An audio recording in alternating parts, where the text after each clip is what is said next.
Hello there, and welcome to the Sleepless Scientist, a quiet place in the cosmos where your thoughts can unwind and knowledge becomes a soft lullaby for the night. Tonight's journey drifts into one of the most mysterious questions ever whispered by the universe. What if consciousness is not something that happens in the universe, but rather the universe itself happening as consciousness? But before you settle in, please take a moment to like this video and subscribe, only if you truly enjoy these quiet explorations of science and wonder. And when you have a moment, tell me where in the world you're listening from and what time it is for you right now. It's always such a comforting thought. All of us, scattered across different time zones yet floating together in one shared reflection. Now take a slow breath. Let your body soften and your mind grow quiet. Maybe dim the lights or just close your eyes. And when you're ready, let's begin our gentle exploration into quantum consciousness, when the universe becomes aware of itself. Imagine for a moment that you're looking at the night sky. It seems so far away, so silent, so separate from you. But if you hold that gaze long enough, something begins to change. The longer you look, the more you feel that the stars are looking back. Not through eyes, not with intent, but through a quiet kind of symmetry, as if your awareness and their light were reflections of one another. There is a strange and beautiful balance in that moment. The same elements that formed your body are burning in those distant stars, and the same physical laws that bend their light are shaping your thoughts. You are, in a very literal sense, made of starlight that has learned to observe itself. For most of history, we thought of consciousness as an afterthought, something that emerged once matter became complex enough. We imagined the universe as a vast machine, ticking away under blind laws until one day, on one planet, a mind awoke to witness it. But what if that story is reversed? What if awareness is not a side effect, but the first spark, the quiet field from which all form arises? Some philosophers called it the ground of being, while physicists like John Wheeler wondered if the universe exists because it is observed. The universe, he said, is a participatory cosmos. The observer is not standing apart. The observer completes the creation of what is observed. This idea can feel strange at first, almost unsettling. But think about your own experience. Every sound you hear, every colour you see, exists only because your mind translates vibrations and light into something you can perceive. The blue of the night sky isn't out there in space. It's a conversation between light and the consciousness that receives it. Without that exchange, there would be no colour, no warmth, no feeling of here or now. Everything you know about the world passes through that invisible lens of awareness. In physics, there's a quiet mystery that mirrors this, the observer effect. When scientists look at the tiniest particles of reality, they find that those particles don't seem to exist in a definite state until they are measured. Until the act of observation, they hover in a cloud of possibility, neither here nor there, neither particle nor wave, and yet the moment we look, they choose. We do not need to speak of equations or symbols. It's enough to imagine a coin spinning endlessly in the dark, both heads and tails at once, until consciousness opens its hand to catch it. In that moment of catching, of noticing, reality solidifies. If we follow that thought a little further, a quiet paradox appears. The more we look outward to understand the universe, the more we find ourselves reflected back. Each telescope, each microscope, each equation becomes a mirror that quietly asks, who is watching? Maybe this is why consciousness feels both so personal and so infinite, because it sits exactly at the point where the inward and outward worlds meet. There's something deeply peaceful about this possibility. If the universe is aware through us, then we're not small at all. We are local expressions of something vast, like ripples in an endless sea. Your individual thoughts, the small concerns, the gentle dreams, the memories that drift through your mind, Maybe the universe thinking about itself in miniature. Each act of kindness, each spark of curiosity, could be the cosmos understanding one more detail of its own reflection. Science and philosophy often meet in this strange borderland. Physicists describe reality as woven from invisible fields, vibrating like music. Mystics describe consciousness as a still ocean from which all waves rise. Perhaps these two languages are describing the same truth from opposite directions. One speaks in equations, the other in quiet awe, both tracing the outlines of a single mystery, existence noticing itself. If you close your eyes right now, you can sense that mystery directly. There is the gentle hum of awareness, not your thoughts, not your senses, but the space in which they appear. That space has no edges, no colour, no weight, and yet it is the most certain thing you can ever know. Everything else, the stars, the atoms, the flow of time, is experienced through that awareness. So perhaps consciousness is not an object within the universe. Perhaps it's the field that holds the universe itself. When you see it this way, reality becomes tender again. The night sky outside your window isn't cold emptiness. It's a conversation still unfolding. Every photon that touches your eye travelled for millions of years to arrive at this exact instant so that you could witness it. And by witnessing it, you've changed it.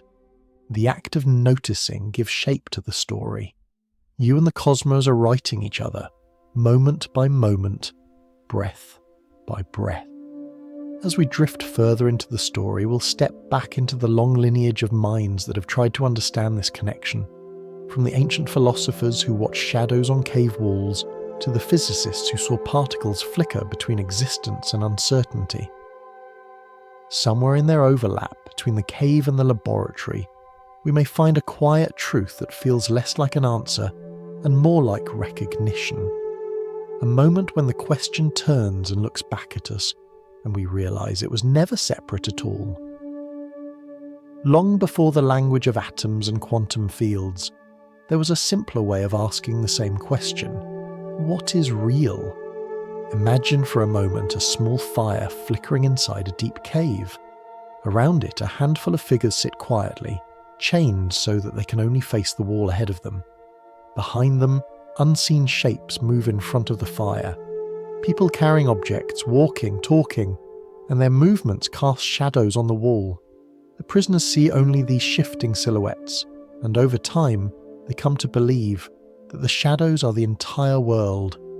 This image, offered by the philosopher Plato more than 2,000 years ago, is not just a story about ignorance. It is a story about perception. The shadows are the images that reach our senses, the reflections and echoes that our mind turns into meaning. The light of the fire is our awareness, illuminating the play of appearances. And the cave itself is the world of matter, echoing and shimmering with patterns that feel solid only because we have never seen beyond them. Plato imagined that one prisoner might, one day, break free. At first, the brightness would hurt his eyes. He would stumble into the daylight, blinded by reality. But as his eyes adjusted, he would see the true world, the trees, the sky, the light itself. If he returned to the cave and tried to tell the others, they might not believe him. They would cling to the only reality they had ever known, the dancing shadows. When you open your eyes each morning, a similar thing happens, though you might not notice it. Light waves, so small and quick that they cannot be seen on their own, enter your eyes and strike a thin layer of living cells. Those cells send tiny electrical pulses down delicate threads of nerve fibre. And somewhere deep in the folds of your brain, those pulses become a colour, a sound, a world. The redness of an apple, the rhythm of rain against glass, the scent of coffee drifting through a quiet kitchen. None of these exist outside your mind in the way you experience them. They are interpretations, internal shadows projected by the firelight of consciousness. This does not make them less real. It only means that reality is an agreement, a shared translation between the world and awareness. Bees see flowers glowing in ultraviolet patterns invisible to us. Birds sense the pull of the Earth's magnetic field as faint lines running across the air. To a bat, reality is a painting made of echoes. Each creature lives in its own cave of perception, its own theatre of shadows, shaped by its senses and its needs. Even among humans, we never truly see the same world. Each mind paints slightly different colours, hears slightly different tones, remembers slightly different moments. Yet our inner worlds overlap enough that we can talk about the same apple, the same sky, the same sound of thunder. It's a fragile consensus, but it's what allows a shared story of reality to exist. The question then is not whether the world outside is real, but how much of it we can ever know directly. Modern science, in its own way, has confirmed Plato's intuition. We now understand that light itself carries no colour. It is simply waves of electromagnetic energy, tiny ripples in the fabric of space, oscillating hundreds of trillions of times per second. When these ripples strike the eye, certain wavelengths excite one kind of receptor, others excite another. Your brain mixes these signals like a painter blending pigments on a palette, and suddenly the world blooms with colour. But outside that private theatre of awareness, there is only vibration, frequency, and silence. Sound works in the same way. Air does not contain notes or music. It holds pressure waves, small rhythmic changes in density that move like invisible tides. When those waves reach your ear, they push against a thin membrane, set in tiny bones into motion. Deep inside the labyrinth of the inner ear, these motions are converted into electrical signals that your brain interprets as tone, as rhythm, as voice. What you call sound is a dance that happens entirely inside consciousness. This realization can feel unsettling at first, as if everything solid and familiar has become mist. But there's another way to see it, as a kind of miracle. Your consciousness is not a passive spectator. It is an artist constantly creating the world you experience. Each moment it paints the outlines of reality using the colours of sensation and the textures of thought. The world you touch, smell and see is not an illusion to be dismissed. It's a living translation, a meeting point between matter and mind. It's no coincidence that when physicists began to probe the smallest scales of nature, they found something hauntingly similar. They expected to find tiny building blocks, hard, indivisible particles forming the base of reality. But instead they found patterns that behave more like Plato's shadows, shimmering probabilities, flickering between existence and potential. A particle, they discovered, is not a thing until it is observed.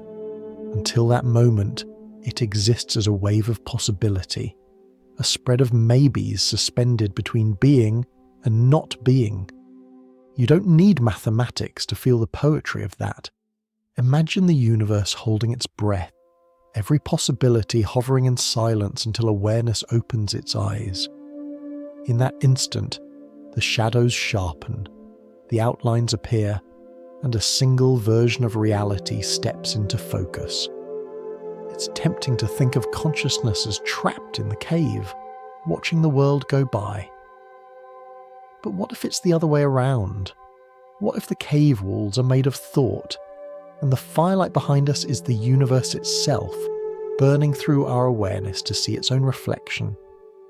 This question is not about belief, it's about participation. When you look at the world is also looking through you. When you reach out to touch something, you're touching an extension of the same fabric that built your hand. Every observation is an act of connection, every perception a handshake across the boundary between matter and mind. As we follow this thread a little further, we'll meet the thinkers and experimenters who dared to push that boundary, who tried to measure the very act of observation itself, and discovered that the universe seems to answer back. Their experiments will lead us into the strange, quiet heart of quantum reality, where particles, wait for our attention, and the shadows of the cave begin to shimmer with a new kind of light, one that comes not from fire, but from awareness itself. If we follow the trail of thought a little further, it brings us to a simple but astonishing realization. Everything you know about reality comes through the senses. You're never in direct contact with the world itself, only with the signals your body interprets. Light becomes colour, pressure becomes sound, molecules become scent. Each sense is a translator, and consciousness is the poet who turns those translations into a story called the world. Picture the light of a quiet morning entering your room. It looks soft and golden as it touches the wall. To you, that glow feels warm, alive, even emotional. But to physics, light is simply a trembling of space, a pattern of waves moving unimaginably fast, more than 100 trillion gentle ripples in a single second. You don't see the waves themselves. You see what your mind creates from them. The eye receives those ripples, transforms them into tiny bursts of electricity, and sends them into the brain. Somewhere inside that intricate forest of neurons, a moment of awareness happens. Gold appears. Warmth is felt. Even the idea of colour is entirely a creation of the mind. There is no green or red out there, only light of different lengths, translated into emotion by your brain. What we call colour is simply the way consciousness gives personality to light. The apple on your table is not red because redness lives in its skin. It is red because your awareness turns one particular vibration into a feeling of red. A mantis shrimp with 12 kinds of colour receptors would see that apple in hues that you cannot even imagine. Reality itself, it seems, is different for every creature that looks at it. Sound behaves the same way. The voice of a loved one, the song of rain, the quiet thud of your heartbeat. These are not sounds until the mind makes them so. Outside of awareness, there are only fluctuations in air pressure, moving like waves across an invisible sea. Your ear catches those tiny vibrations less than a millimetre wide and translates them into movement. The bones of your middle ear act like an ancient bridge, carrying the rhythm into the inner ear spiral, a small chamber no larger than a pea. Inside that chamber, thousands of delicate hairs sway in time with the waves. They turn motion into signal, and somewhere deeper, the brain transforms those signals into meaning. When we listen, then, we're not receiving sound, we're creating it. Consciousness takes a pattern of motion and fills it with texture, tone, and emotion. It adds depth where there is only rhythm, and beauty where there is only vibration. Every melody, every whisper, every heartbeat that reaches your awareness is a moment when the universe turns movement into feeling. Our other senses follow the same principle. The scent of rain on dry soil is not in the air itself. It's the work of receptors reading molecules, sending signals, and awakening memories. The taste of bread, the touch of skin, the sense of balance as you turn your head, all are translations. The body gathers the signals. Consciousness writes the story. This understanding might sound like it reduces the world to illusion, but it doesn't. Instead, it makes the world more alive, because you are part of its unfolding. Reality isn't something you look at, it's something you help compose. The tree outside your window, the clouds drifting above, the hum of the refrigerator in the corner, none of them exist for you until your awareness meets them. When that happens, reality and consciousness intertwine. The universe finds a voice in your perception. Science has been tracing this same path for centuries. Isaac Newton revealed that the rainbow's colours are not painted on the sky, but emerge when light is divided by droplets of water. Later, James Clerk Maxwell discovered that light itself is a vibration in the fabric of space, a marriage of electricity and magnetism moving together. For the mathematician, these ideas became equations. For the rest of us, they became wonder, the realization that something as common as sunlight carries the universe's hidden rhythm. And yet, even as physics learned to describe light, sound, and matter, something remained unexplained. Why any of this feels like anything at all. Equations can describe how waves move, how electrons spin, how energy changes, but they cannot capture the experience of seeing blue, or hearing a melody, or feeling warmth. Somewhere between vibration and awareness, the universe develops an interior. Physics maps the outer structure, but consciousness is the inside, the quiet echo of matter realizing it exists. Think again of Plato's cave. We are still watching shadows, but now we understand that we are also the light that makes the shadows possible. The fire that casts them is the spark of awareness itself. Without that light, there would be nothing to see, no motion, no life. It can be comforting to notice how intimately we are connected to the cosmos through this process. The photons that make your world visible were born in the hearts of stars long before Earth existed.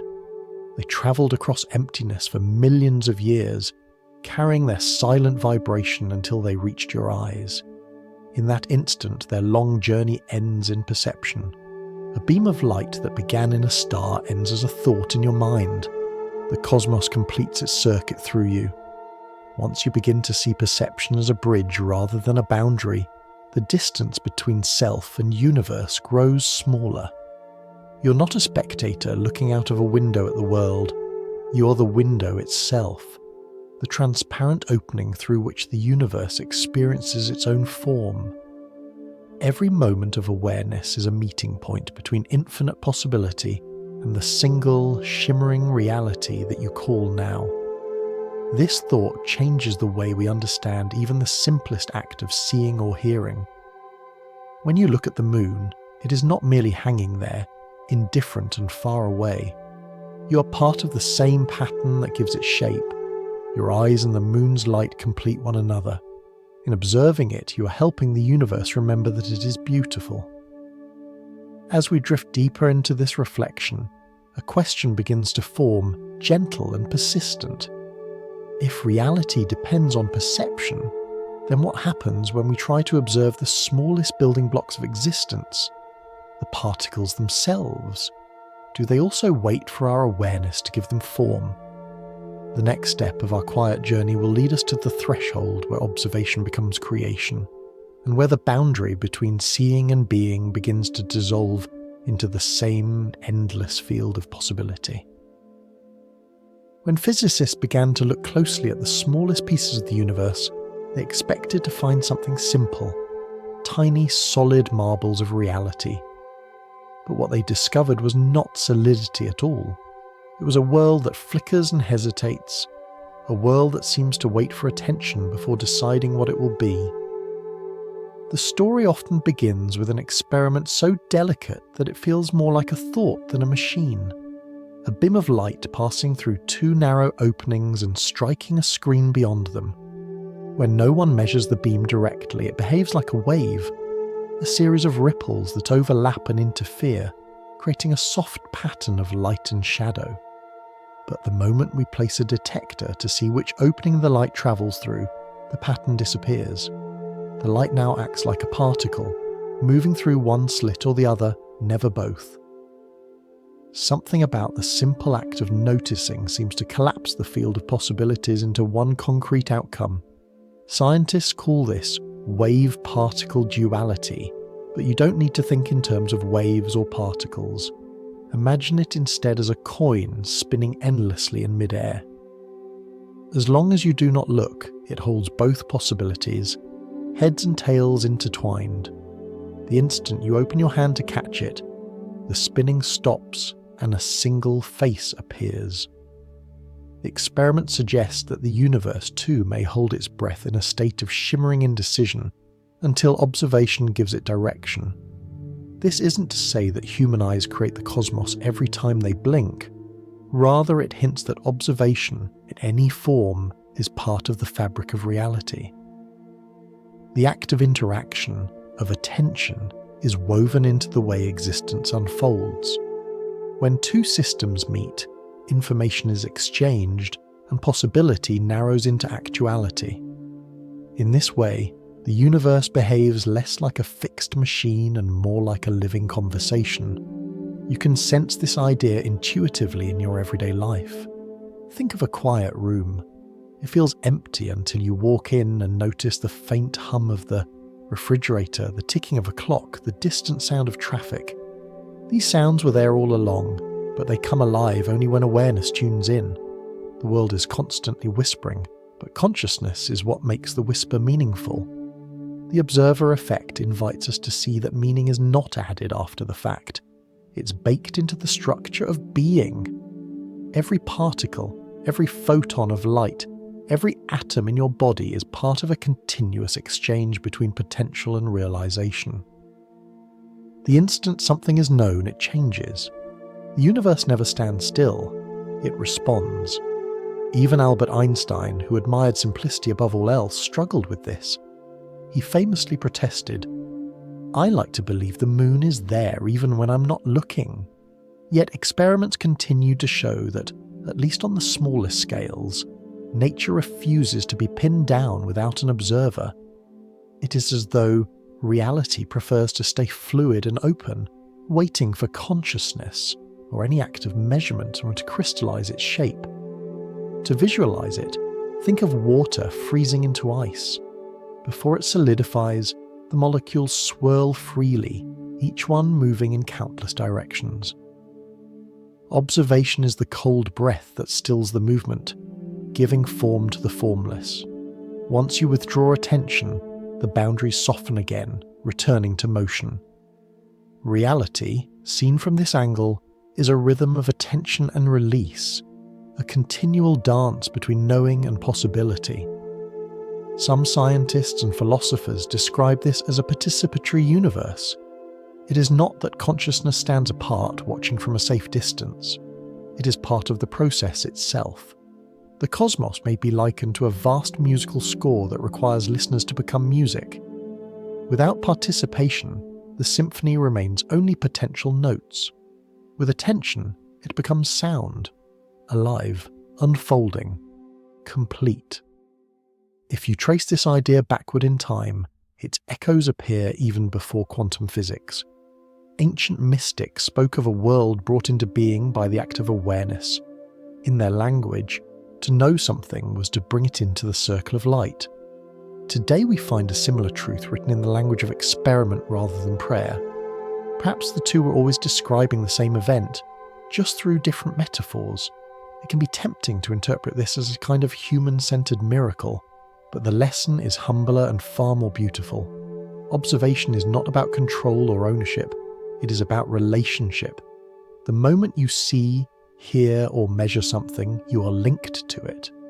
A tiny piece of your consciousness becomes part of its story, and a piece of its being becomes part of you.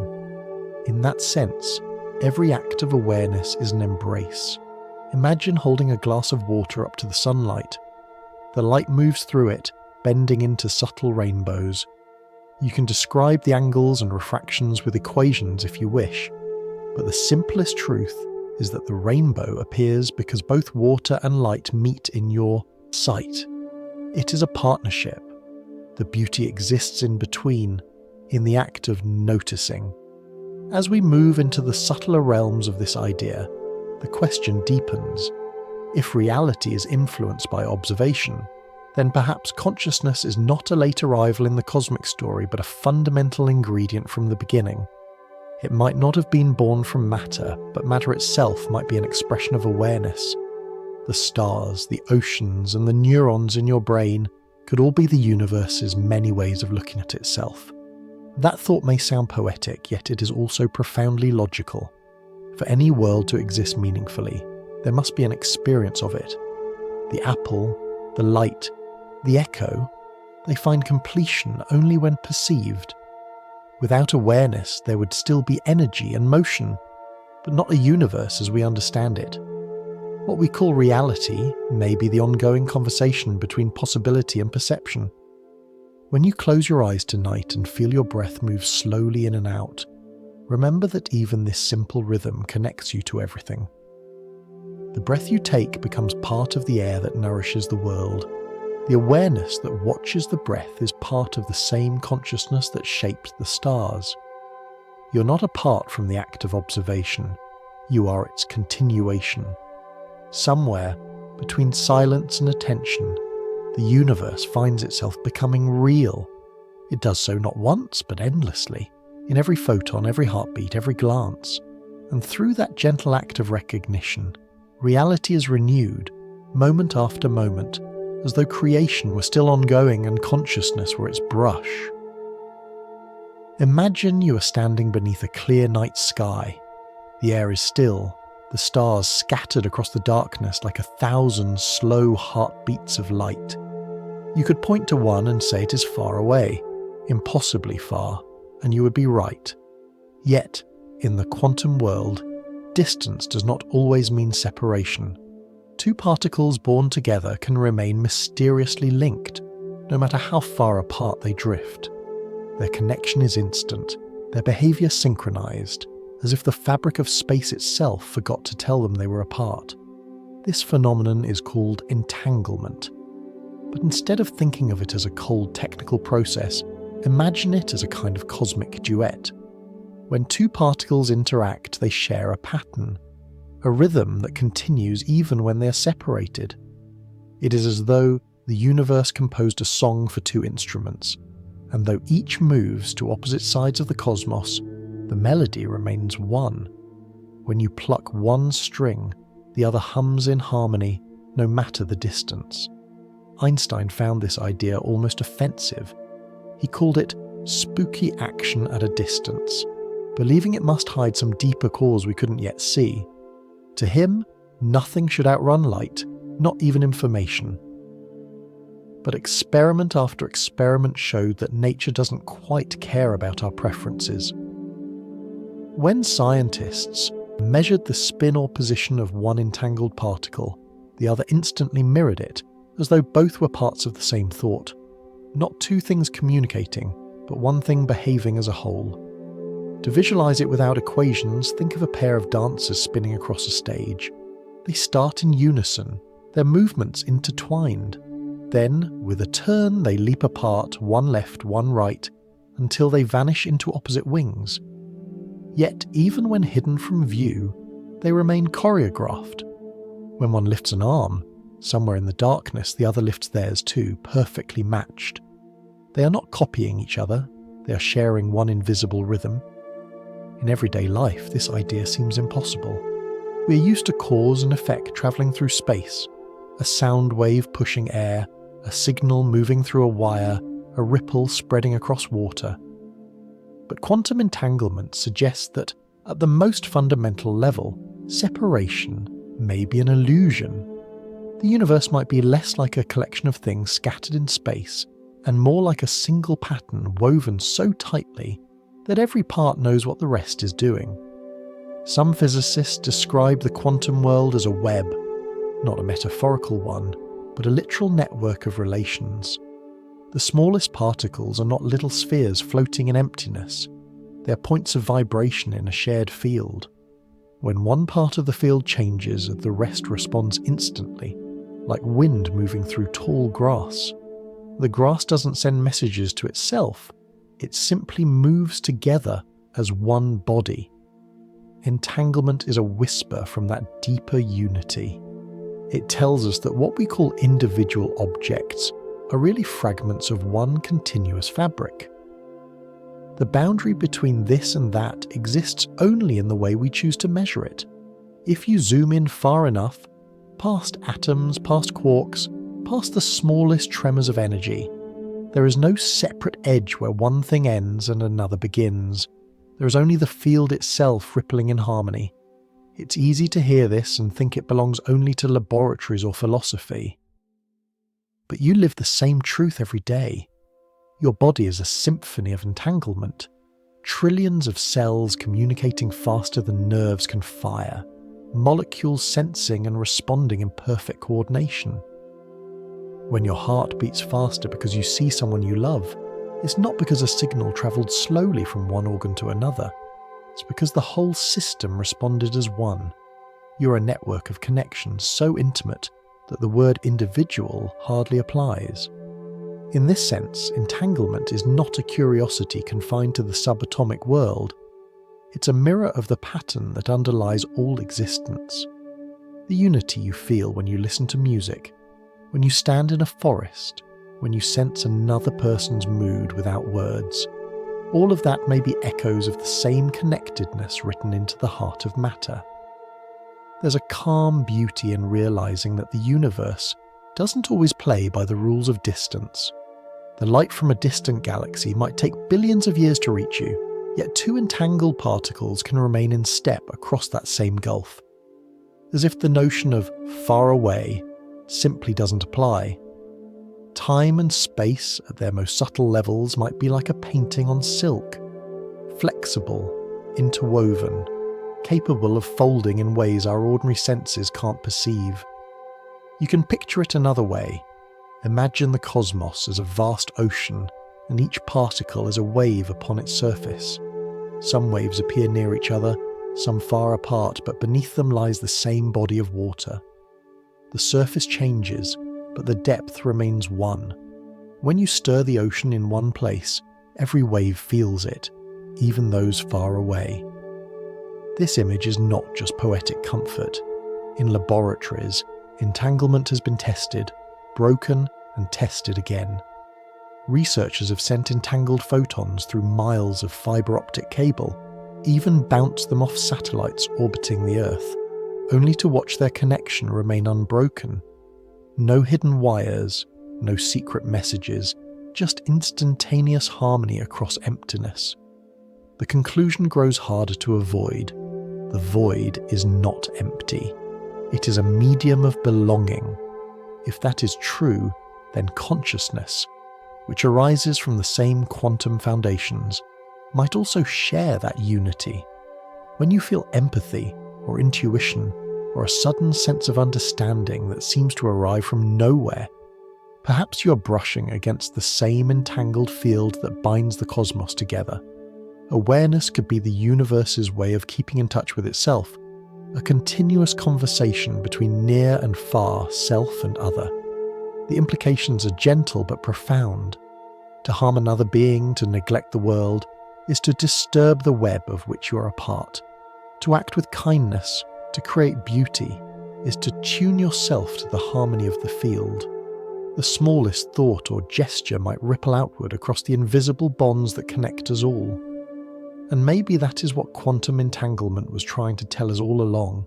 Not that reality is spooky or strange, but that it is inseparable. The distance between two stars, two hearts, or two thoughts may be only an illusion painted on the canvas of unity. What happens here is felt everywhere, quietly, instantly, like a soft chord resonating across eternity. When you stand beneath the stars, it's natural to think of yourself as a spectator, a small observer peering into a grand performance that began long before you were born. But the more deeply we study the cosmos, the more that old picture begins to dissolve. There is no audience separate from the play. The act of observing is itself part of the script. This idea first took shape in the mind of physicist John Archibald Wheeler. He believed the universe might be participatory, not a fixed structure waiting to be measured, but a self-questioning process in which observation helps bring reality into being. In Wheeler's words, the cosmos is a universe that will not exist unless it is observed. To him, this was not mysticism. It was a logical extension of what quantum physics had already shown, that potential and actuality are woven together, and consciousness, or any act of measurement, is the thread that pulls them tight. Wheeler liked to explain this through an image he called the Great Eye. Imagine the history of the universe as a vast arc from the Big Bang to the present. Along that arc, countless acts of observation have occurred, particles interacting, atoms forming, stars igniting, and eventually minds emerging to witness it all. At the end of the arc sits an eye, gazing back at the beginning. In its gaze, the whole story becomes complete. Without the eye, the arc would be an unlit path. With it, the path shines. He would sometimes sketch another image, a circle in which the universe evolves observers, and those observers, through their awareness, give the universe its reality. A loop of creation, the cosmos looking at itself and becoming real through that act. It's a simple but haunting vision. You're not a distant bystander, you're the closing of the circle. Even Einstein's relativity hinted at this kind of participation. Space and time, he discovered, are not rigid frames, but flexible relations. Events do not exist in isolation. They depend on the observer's motion, on the light that connects them, on the geometry of perception itself. There is no universal now that applies everywhere. The cosmos is a network of viewpoints, each defining its own present moment. When you put that together with quantum theory's demand that measurement defines reality, a picture begins to form. Existence is not a pre-written novel, but an unfolding conversation. You can picture the universe as an immense, slow-breathing organism. Every atom, every star, every mind is a cell within its body. The universe grows through observation the way a tree grows towards sunlight. Each act of awareness is a leaf turning toward the light of understanding. Without that turning, the tree would still exist, but it would not flourish. It would not know itself as alive. There is something humbling about this. For centuries, humans imagined themselves as small figures in a mechanical world, observers of cosmic machinery too vast to change. But if Wheeler is right, then each moment of perception is part of the creative act. When you look at the night sky, you're not only seeing starlight, you're helping that light complete its journey. Its long travel through the dark ends the instant it enters your eyes. Without you, those photons would remain in flight, unfinished, their story suspended in time. To make sense of this, we can turn to a quiet thought experiment. Suppose there is a star whose light has been travelling for billions of years.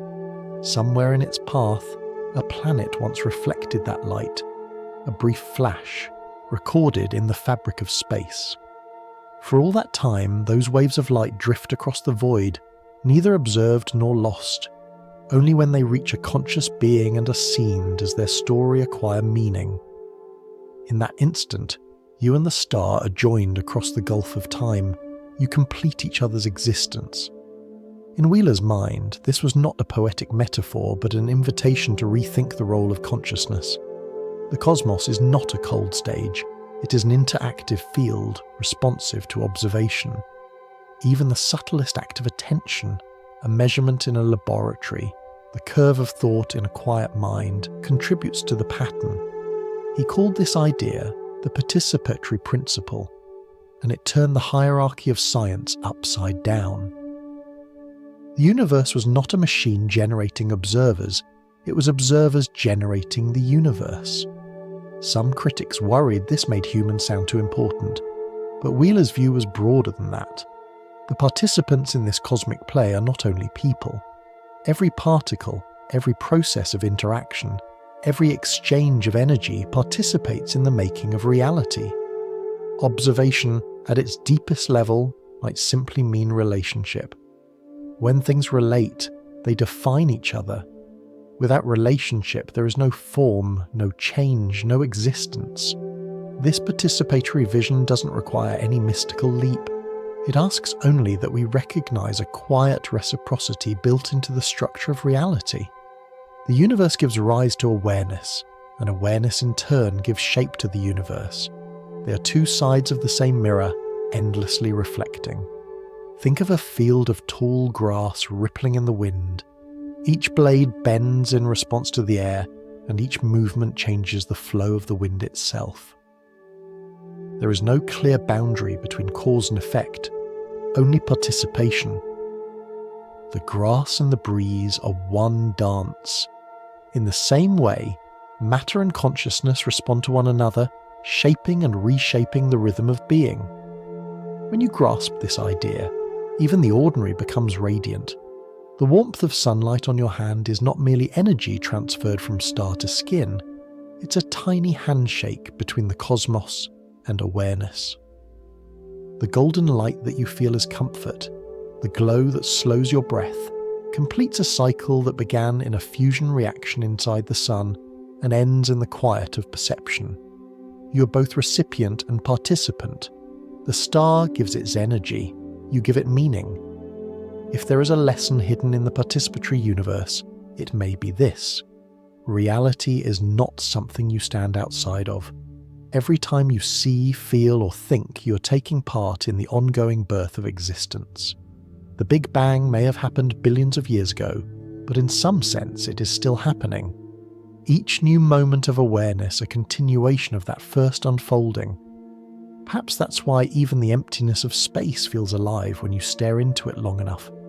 Beneath the silence, there is participation.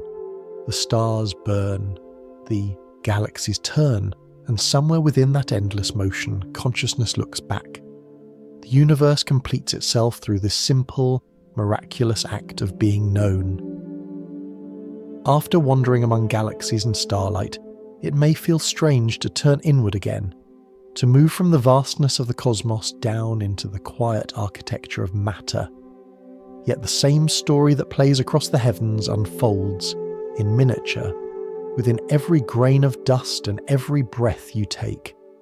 If you could shrink yourself small enough to step inside an atom, you would find not the hard, solid structure of the old textbooks, but something far more delicate, a cathedral of emptiness and motion. The solidness you feel when you touch the table or the ground beneath your feet is a kind of illusion born of resistance. The atoms in your hand never truly touch the atoms in the surface. Their electrical clouds repel one another like two invisible cushions pressing together. What seems firm is really a shimmer of energy, a boundary drawn by forces we cannot see. Inside each atom, most of the space is empty. The nucleus, that tiny knot at the centre, is smaller than a speck of dust compared to the room it inhabits. The electrons do not orbit like planets around a sun. They exist as soft clouds of probability, patterns of where they might be found when noticed.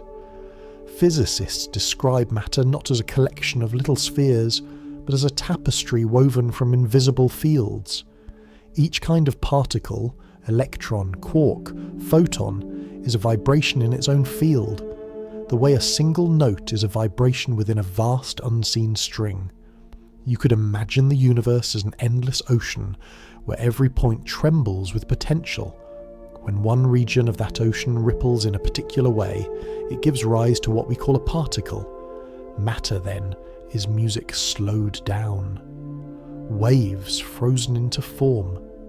These vibrations are unimaginably small and swift. They happen at scales where words like distance or time almost lose their meaning. And yet they compose everything. The stars, the air, the thought you're having right now. You and the universe are made of the same trembling pattern, differing only in rhythm. It's as if reality itself were breathing, and every atom a single breath. Some thinkers go even further. They suggest that beneath these fields, beneath the dance of energy, lies something more fundamental still: information. The universe may not be built from matter or even energy, but from patterns of relationship, the way things connect, influence, and exchange meaning. A particle might be a kind of note written in this vast informational script. Its properties, mass, charge, spin, could be the grammar of existence itself. This idea does not strip away mystery, it deepens it. If the world is made of information, what is doing the informing? What gives this great network of relations the ability to notice itself? Perhaps consciousness is what information feels like from the inside. Imagine every atom whispering its state to the rest of the universe, every vibration passing on a message, every interaction a small act of communication. The universe, then, is not silent but humming with conversation, a whispering lattice of existence. If you've ever stood in a forest on a windless day, you might have sensed something similar. The air seems still, yet you can feel an undercurrent of motion, the subtle exchange of moisture, heat, and life among trees. Beneath your feet, networks of roots and fungi trade signals that no human ear can hear. In the same way, the universe is a quiet forest of fields, exchanging messages of energy and form. Consciousness might be one of those messages, a pattern complex enough to recognize itself as part of the whole. It is remarkable to think that everything you see, from the shimmer of water to the reflection in a mirror, is the surface of invisible ripples that never stop moving. You're touching not things, but patterns. Each moment of your life is built from these unseeable motions stabilizing just long enough to give rise to the illusion of permanence. In this view, there is no strict boundary between physics and thought. Both emerge from the same foundation, the dance of relationships in an informational sea. When you think, tiny electrical pulses move through your brain. Yes, but those pulses are themselves vibrations in deeper fields. The neurons firing, the atoms within them, the quarks within those atoms, all of it hums with the same universal resonance. To think is to allow the cosmos to ripple inward upon itself. There's a comforting symmetry in that. When we gaze outward to measure the world, we see vibrations turning into stars, planets, and galaxies. When we gaze inward to study the mind, we find patterns of energy forming perception, memory, and dream. Both directions lead to the same fabric, the same lattice whispering in two voices, one vast, one intimate. If you could listen to matter without the filter of language or theory, perhaps you would hear it singing. Not a melody of sound, but of rhythm and structure, a chorus of patterns keeping one another in balance. Physicist Vlatko Vedral once suggested that the universe is built from the constant exchange of information, an unending conversation where reality is updated moment by moment. From that perspective, your awareness is not outside the process, watching. It is part of the dialogue. When you notice the world also notices you. The pattern changes and new information flows. Consider for a gentle moment that everything you have ever known, every star, every cell, every feeling, is a small patch of this cosmic fabric observing another patch. Nothing is truly isolated. The boundaries that separate self from other, matter from mind, are conveniences for conversation, not walls. Underneath them, there is only interaction, the pulse of existence knitting itself together through endless exchange. Perhaps that is what gives reality its sense of continuity. The universe doesn't have to be rebuilt from scratch at every instant. It sustains itself through communication, through the constant update of its own information. In a quiet sense, this is also what life does. Your body renews its cells, your memories reshape themselves, your breath adjusts to the rhythm of your heart. Your information learning to stay coherent, to remember itself in time. Seen this way, consciousness is not separate from the physical world. It is the way the physical world feels from within. The same lattice that holds galaxies together hums softly in your chest when you take a deep breath. The same energy that flares in a supernova flickers gently behind your eyes when you see colour. You're a pattern among patterns, a fleeting arrangement in the endless tapestry of being. And somewhere in that recognition lies a deep calm. Matter is not dead or distant. It is awake in its own quiet way. The table, the air, the stars, and you, all are threads in the same shimmering fabric, woven from waves that have learned to whisper. And if everything is made of information, then awareness may simply be the moment when that information opens its eyes and begins to listen. If we lean closer to the shimmering lattice of matter, past the swirl of atoms and the vibration of fields, we arrive inside the soft architecture of life itself. It is here, in the narrow corridors of living cells, that the story of consciousness begins to whisper again. The brain, that quiet forest of 100 billion neurons, hums with electrical storms, rivers of chemistry, and something more mysterious still, the glimmer of quantum possibility. For most of history, scientists assumed the quantum realm was far too delicate for life. Quantum effects, they believed, required cold, emptiness and isolation, conditions found only in laboratories or deep space, not inside the warm chaos of biology. Yet, as our understanding deepened, signs began to appear that nature had been using quantum tricks all along. And within that discovery, two thinkers, physicist Roger Penrose and anesthesiologist Stuart Hameroff, found a new way to wonder about the mind. Their idea, known as the Orchestrated Objective Reduction or OR, began with a strange question. What if the building blocks of consciousness are not just neurons, but smaller, more delicate structures hidden inside them? Inside each neuron, slender scaffolds called microtubules crisscrossed like the beams of a cathedral. Under a microscope, they look like tiny hollow cylinders, each only a few billionths of a meter wide. They help the cell keep its shape, transport materials, and coordinate its inner life. But Hameroff saw something else in them, a potential stage for quantum coherence. To imagine coherence, picture an orchestra tuning before a concert. Every instrument begins on its own, chaotic, uncertain. Then, slowly, they find the same pitch. The sound becomes one note, unified, harmonious, alive. Inside the microtubules, the atoms of certain proteins may vibrate in a similar way, holding their quantum states in synchrony.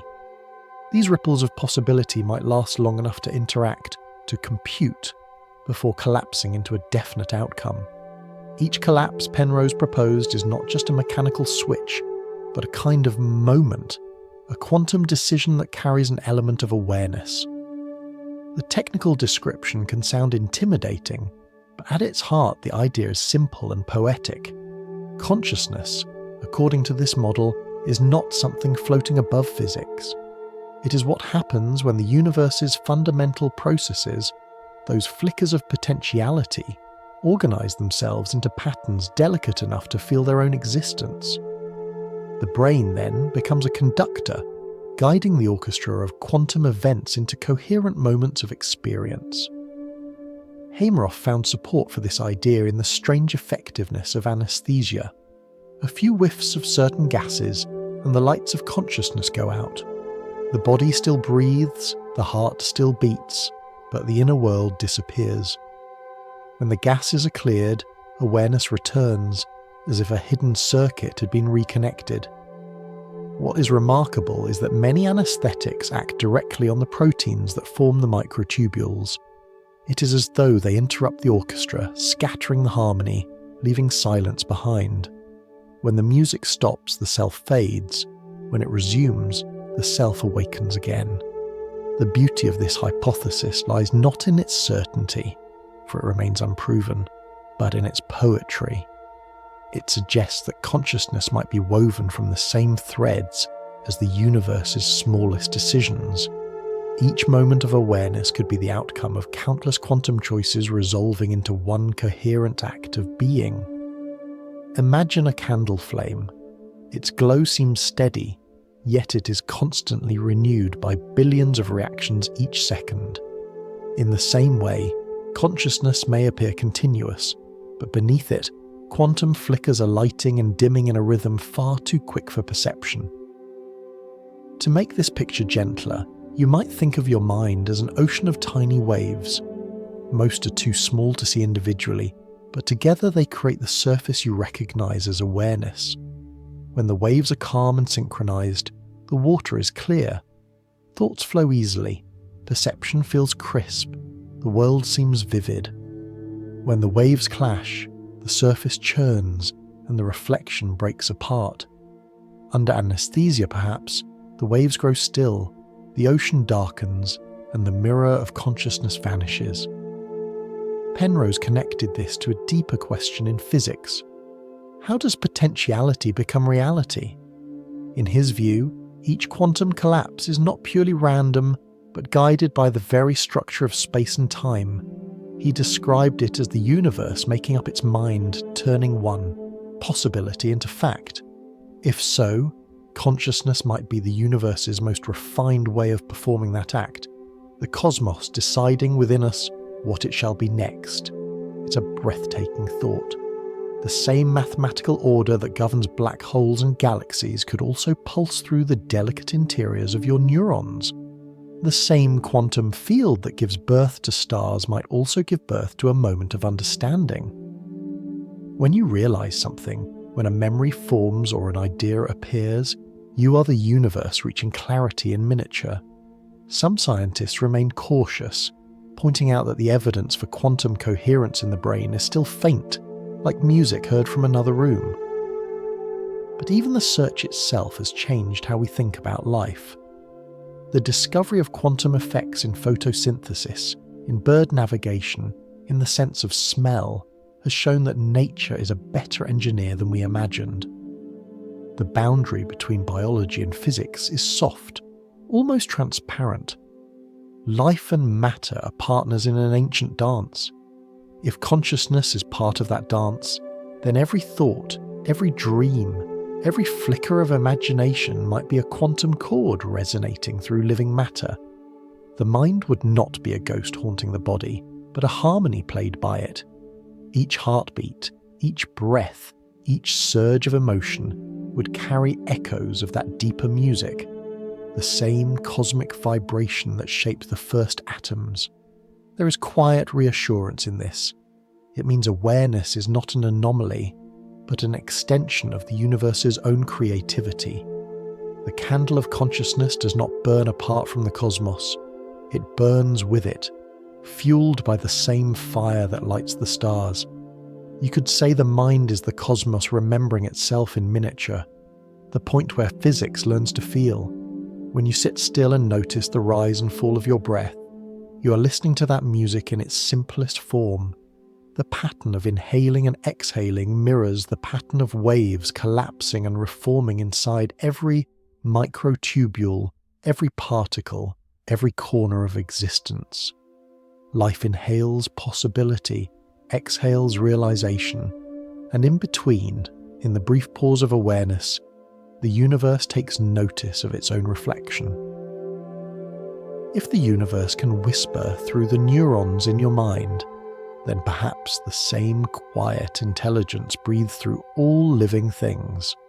For a long time, scientists thought that the strangeness of quantum physics belonged only to the tiny and the cold, to particles sealed away in vacuum chambers, where light and heat could not disturb their delicate balance.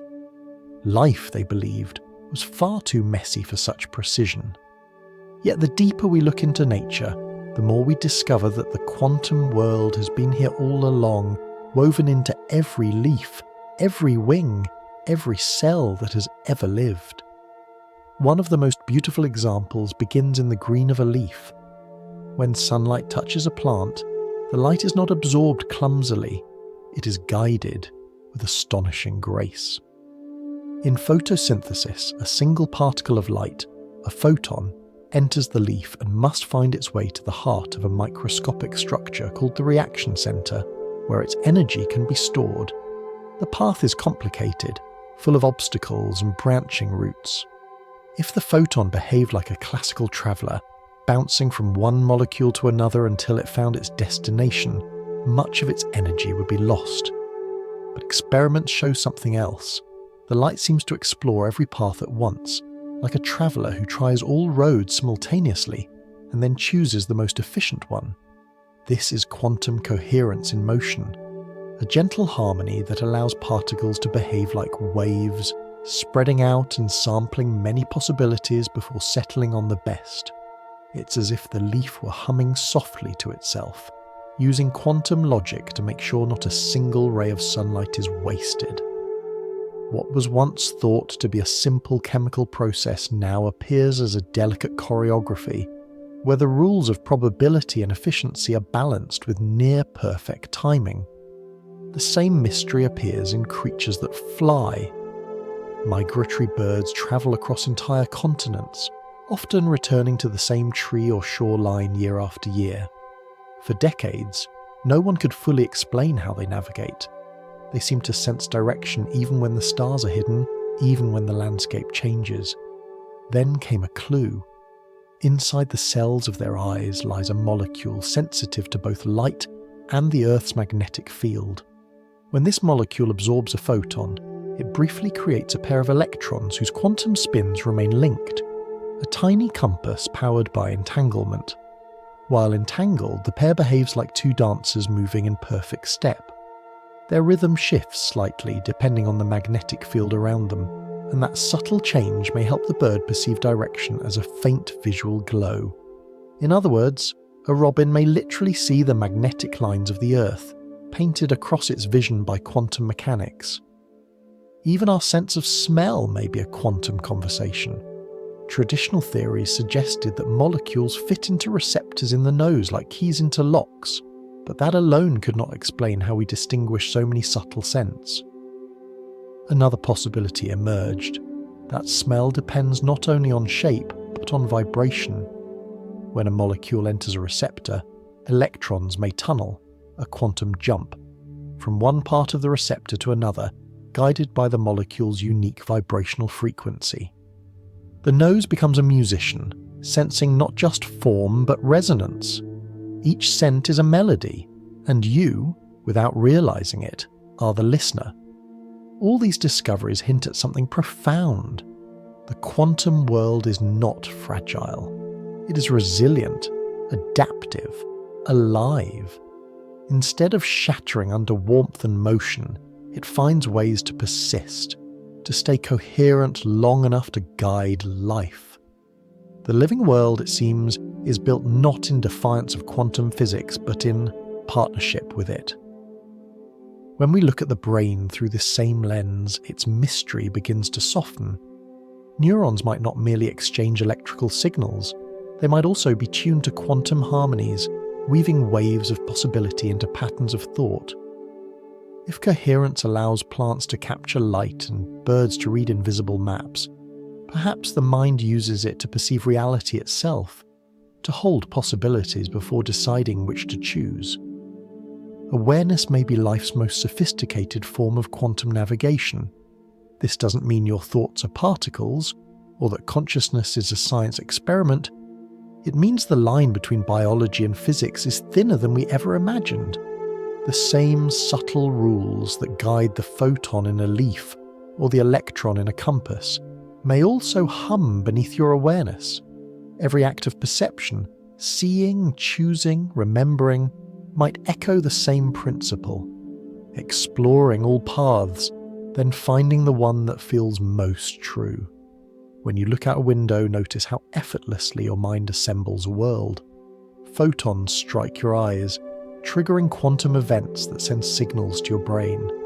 There, trillions of molecular interactions settle into meaning. The colour of the sky, the shape of a tree, the memory of sunlight on your skin. Each moment of seeing is a partnership between physics and life, as if the universe were teaching itself to interpret its own reflection. Some scientists call this the quantum advantage of life. Where human-made machines struggle to maintain coherence, nature does it with grace. A hummingbird's wings, a spider's web glistening with dew, even the rhythm of your heartbeat, all are quantum processes balanced on the edge of chaos and order. Nature doesn't fight uncertainty, it dances with it.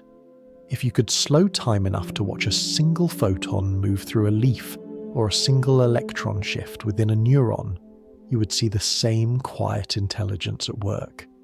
Possibility spreading, collapsing, and spreading again. An endless pulse of choice and renewal. It's the same rhythm that began with the birth of the cosmos and continues through every heartbeat today. Perhaps that is why life feels so improbable, and yet so natural. The universe has been practicing coherence since its first breath. Life is simply where that coherence becomes visible, where the harmony of physics learns to sing. From the pulse of chlorophyll to the hum of neurons, from the rustle of wings to the silence of thought, the same pattern whispers: connection, adaptation, awareness. And so, the secret may not be that life breaks the rules of the universe, but that it understands them better than we do. Maybe consciousness is the universe's most intricate form of remembering, the awareness that grew out of quantum memory, refined over billions of years until it could finally look back and wonder. When you take a quiet breath and feel it travel through your body, that too is coherence, the same balance of chaos and order that sustains the stars. The breath comes and goes like waves of probability turning into certainty and back again. You are part of that same living equation, written not in symbols but in sensation. The world breathes through you as you breathe through it. Maybe life isn't breaking the rules of physics at all. Maybe it's what happens when physics learns to feel. Somewhere between the pulse of atoms and the glow of thought, the story turns outward again. If the smallest motions of matter can sing, then perhaps the stars are part of the same song, verses of the same cosmic melody. You are not separate from them. Every atom in your body was once forged in the heart of a star that lived, burned and died long before Earth existed. The iron in your blood, the calcium in your bones, the oxygen that fills your lungs, all were born in that luminous furnace. When you breathe, you are breathing stardust rearranged into life. It is easy to forget this connection. The night sky feels so far away, a glittering vault beyond reach. But distance, as quantum physics has quietly shown us, is not what it seems. We may be separated by space, but not by substance. The same fundamental vibrations that hum in the fabric of a galaxy hum also in the folds of your mind. The light that travels for billions of years to reach your eyes finds, in that instant of perception, its purpose. You complete the journey. You are the finishing touch of a story written in fire and time.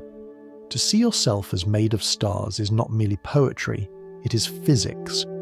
When a massive star exhausts its fuel, it collapses inward, and in that collapse the pressure becomes unbearable. New elements form in a brief, furious moment of creation, and then, in one final act of generosity, the star explodes, scattering those elements across the cosmos. That dust drifts for eons, gathering into clouds, then into planets, oceans, and eventually into you. The atoms that think these thoughts were once carried on stellar winds. When you raise your gaze to the night, you're looking at your own ancestry written in light. It's no wonder the line between mind and cosmos feels thin. Some philosophers, ancient and modern alike, have sensed that consciousness might not be confined to the human skull. They called this view panpsychism, the idea that awareness is not a rare spark in the dark, but a quality shared by everything. To them, matter without mind was as incomplete as a song without sound. Every grain of dust, every star, every cell could contain a faint shimmer of experience, a whisper of knowing. It's a difficult thought to grasp because we are trained to imagine consciousness as an on-off switch, something we have, and rocks do not. But maybe it is more like warmth, a spectrum that runs through all things, from the faintest glow to the brightest flame. A rock may not think, but it participates in the same field of being that allows thinking to occur. It vibrates with the same underlying energy. Awareness could be that energy's own reflection, the way existence notices itself through countless forms. When you think of it that way, the universe begins to look less like a machine and more like a mirror. Every surface, every creature, every cloud of gas is reflecting some piece of the whole. Your thoughts about the universe are, in a sense, the universe thinking about itself. When your eyes trace the constellations, you're connecting two mirrors, one made of neurons, one made of stars, each returning the other's gaze. Some people find this idea too mystical, but the science of connection is already moving in that direction. Quantum entanglement tells us that separation is an illusion. Relativity tells us that time and space are woven together in a single fabric. Evolution tells us that life is a continuous process, not a collection of isolated species. In every direction we look, the boundaries grow softer. Panpsychism simply takes one more step. If matter and energy are continuous, why not experience itself? There's something gentle and humbling in that possibility. If everything carries some trace of awareness, then nothing is truly lifeless. The wind that brushes your cheek, the sunlight that warms your hand, even the stone beneath your feet, all are participants in the great unfolding of being. You're part of a community older and vaster than humanity, a chorus in which every note, however faint, matters. Imagine standing by the ocean at night. The surface of the water moves in waves that catch the starlight. Each shimmer is brief, but together they form a pattern, a living mirror reflecting the sky. In that image you can feel what consciousness might be, countless small moments of reflection combining into one vast awareness. Each human mind is a ripple, the totality is the sea. Modern science doesn't yet know what consciousness truly is, but it keeps stumbling upon hints of this unity. The laws of physics, elegant and symmetrical, seem tuned to allow complexity, stability, and life. If the constants of nature were even slightly different, stars would not form, chemistry would not unfold, and the quiet question of self would never arise. Why this harmony exists is a mystery, but the result is clear. The universe has arranged itself so that awareness can emerge, so that it can be seen and felt. Perhaps that is not an accident. Perhaps, as some philosophers suggest, the universe values awareness because it is awareness. Without it, the equations would be lifeless descriptions. With it, they become experience, colours, warmth, love, curiosity, awe. The physical world is the universe's outer story. Consciousness is its inner one. They are the same narrative told in two languages. There is a moment that many people know, even if they don't put it into words, standing under the stars, feeling very small but somehow deeply at home. That feeling is the mirror recognizing itself. It's not humility and not pride, but a soft balance between the two, a sense that your existence is both ordinary and miraculous, a single note within an infinite symphony. When you close your eyes, the stars do not disappear. Their light still travels toward you, filling the space between moments, and when you open your eyes again, they are waiting, patient and steady, as if to remind you that every act of seeing is also an act of belonging. You and the stars are made of the same story. Matter and mind, light and thought, intertwined from the very beginning. And if consciousness truly is woven through everything, then every flicker of awareness, yours, mine, a firefly's, a galaxy's, is a spark of the same flame. Some say the mind is a spark in the dark. Others whisper that it is the fire itself. Either way, the light is shared. When you touch the surface of water, you can feel its coolness, see its shimmer, and watch the ripples spread outward. Physics can measure those ripples. It can tell you how quickly they move, how deep they go, and what patterns they make. But what physics cannot tell you is what water feels like. That simple truth hides a profound question. What does the universe feel like from the inside? For centuries, science has described the world from the outside, by what it does, not what it is. We can explain how particles interact, how energy changes, how gravity bends space. Yet all these explanations describe motion, not meaning. They describe behaviour, not experience. There is another side to existence that equations alone cannot capture, the inner texture of being aware. Early in the 20th century, philosophers like Bertrand Russell and Arthur Eddington noticed this gap. Physics, they said, tells us only about the structure of reality, not its substance. It's a map without a landscape, a melody without sound. What lies behind the numbers? What gives matter its presence, its sense of isness? Their answer was daring. Perhaps what we call consciousness is not something that emerges from matter, but what matter is like inside. In other words, experience may be the inner face of existence. Think of it this way. From the outside, a brain is a pattern of cells and signals. From the inside, it is thought, feeling, memory, and self. The same system seen from two perspectives, objective and subjective, external and internal. The outer story is chemistry, the inner story is consciousness. Maybe this relationship holds true for the universe as a whole. Perhaps every piece of matter, every vibration of energy, has a faint interior dimension, a trace of what it is like to exist. This idea doesn't mean that rocks dream or atoms worry. It means that awareness is a fundamental property of reality, present in different degrees.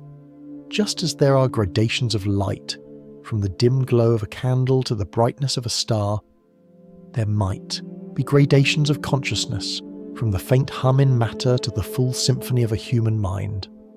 You're not apart from that scale, you're one of its most intricate expressions. Modern theories echo this intuition.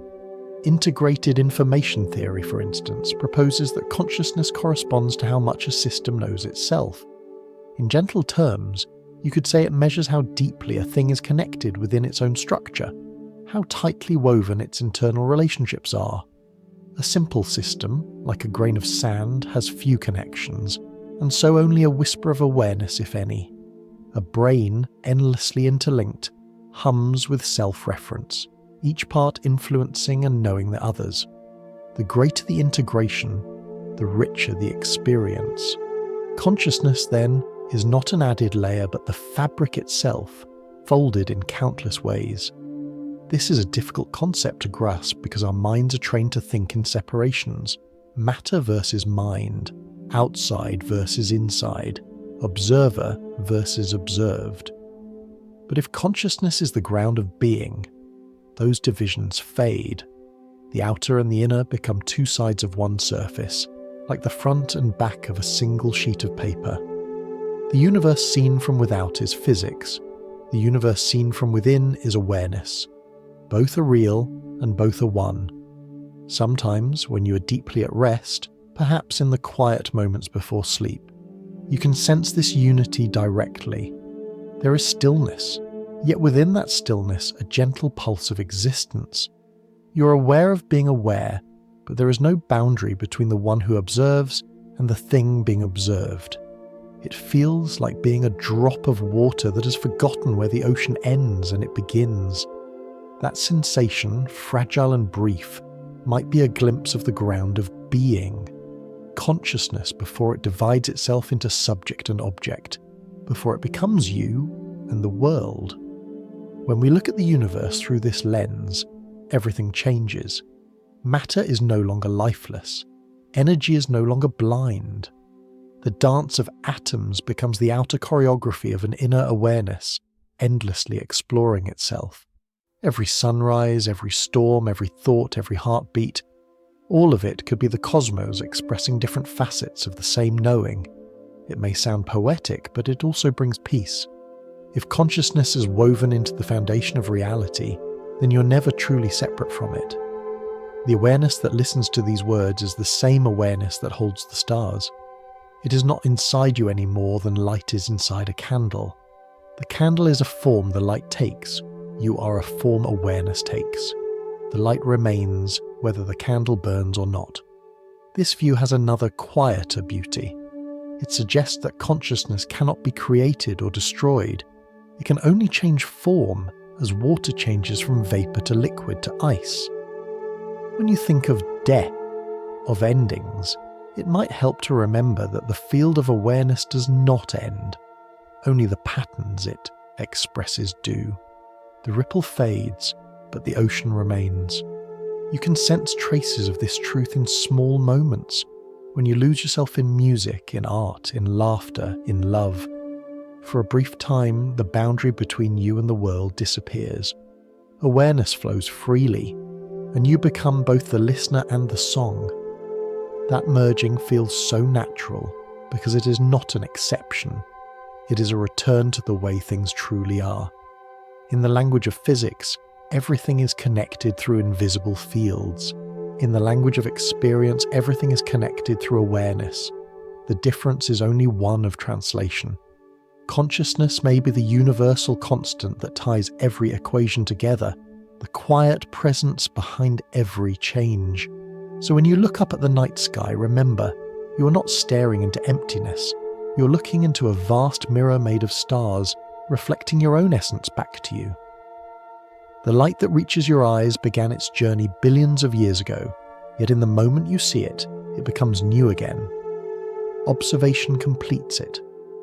And in that act of seeing, you, a fleeting expression of awareness, and the cosmos, the endless field that gives rise to all forms, are not two. You are one process, one experience, one being looking into itself and softly saying, I am. If you close your eyes for a moment, you might notice how thoughts drift like clouds. Images form, fade, and return. Memory and imagination blur until you cannot tell which came first, the thought or the dream. Now imagine that same process on a cosmic scale. What if the universe too dreams?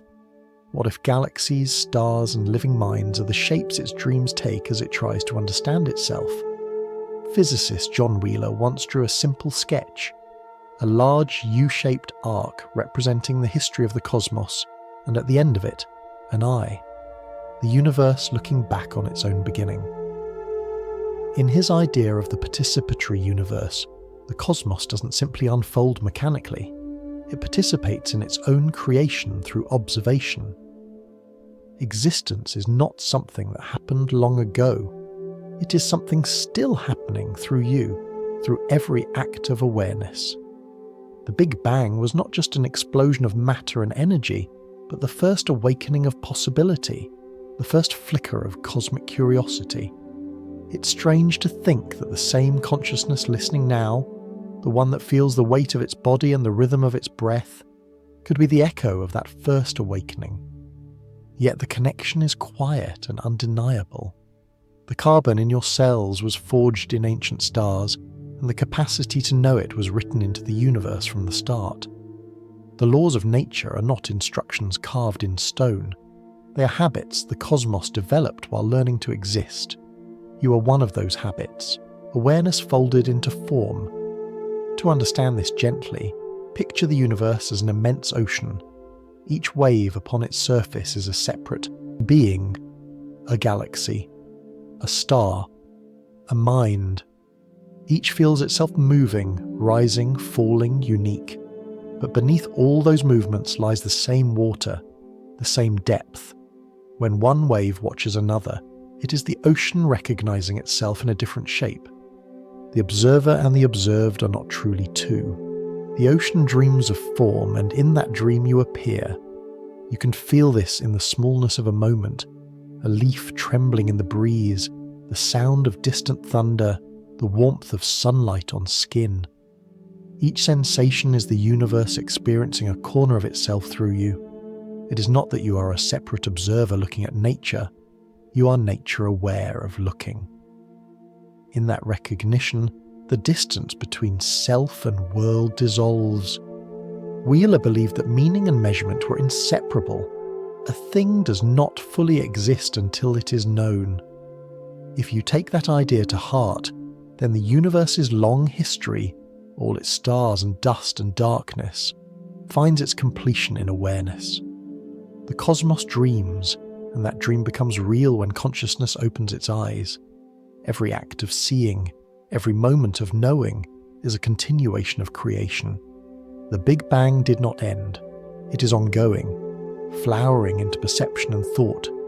Imagine the first light that ever shone, the primordial glow that still hums faintly across the sky as cosmic background radiation. It has been travelling for nearly 14 billion years, carrying with it the memory of the beginning. When that ancient light touches your eyes, it completes a loop that began before time as we know it. For one fleeting instant, the cosmos witnesses its own birth again, through you. You're the meeting point between the infinite past and the present moment, the link that allows the universe to remember itself. In this light, life is not an accident of chemistry. It is the universe's way of becoming aware. Matter organized itself into complexity until it could reflect, and in that reflection, it found meaning. Galaxies are the neurons of a cosmic brain, connected by filaments of gravity and light. When you think, a pattern of energy dances through your own neurons, mirroring that larger structure. The scale is different, but the rhythm is the same. Currents of energy, webs of connection, silence punctuated by flashes of illumination. If the universe is dreaming, then dreams of every kind. The dream of physics, the dream of biology, the dream of human longing are all expressions of that single desire to know itself. You can sense it in curiosity, in creativity, in love, that quiet pull toward connection, the impulse to reach out and understand. Even suffering has its place in this vision. It is the shadow cast by awareness as it learns to see more clearly. There's a comfort in realizing that consciousness might not be a fragile spark destined to fade, but a fundamental property of the cosmos. It does not belong to you personally any more than gravity belongs to a stone. It is shared, ancient and continuous. When you fall asleep, awareness does not vanish. It simply shifts its attention, folding back into the greater field. When you awaken, it unfolds again, focusing through the lens of a single life. You can feel this continuity in dreams.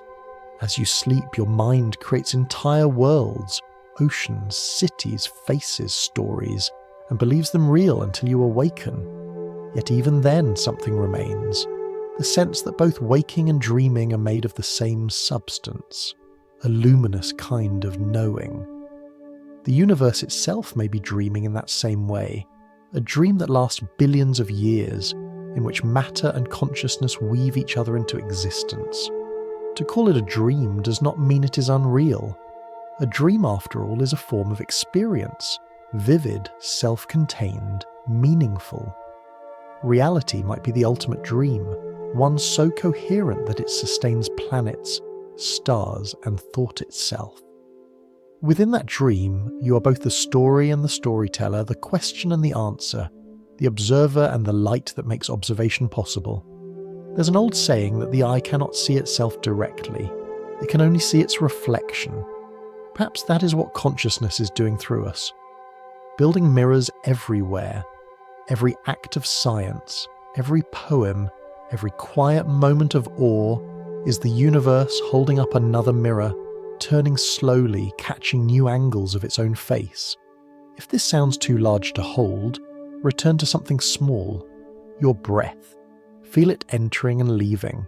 Each inhalation is the universe flowing in. Each exhalation is the universe flowing out. In the simple rhythm of breathing, you can sense the same pulse that drives the tides and stirs the galaxies.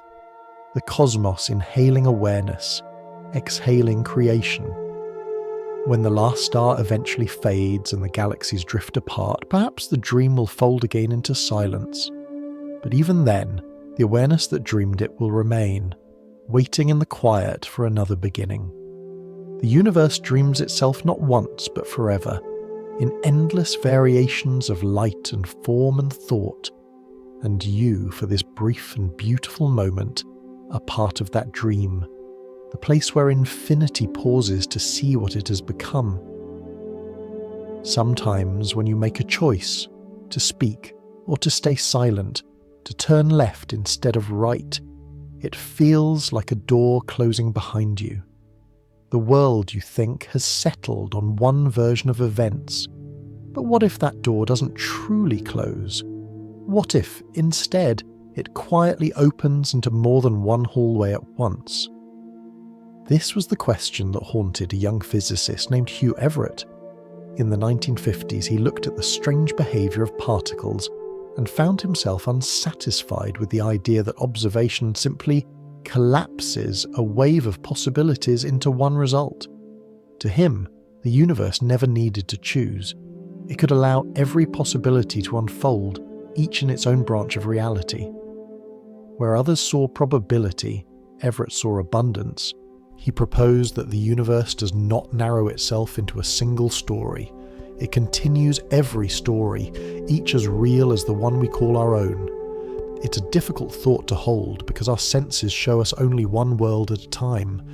You pour a cup of tea and it either spills or it doesn't. You speak the word or stay quiet. But in Everett's imagination, reality is a river that endlessly divides.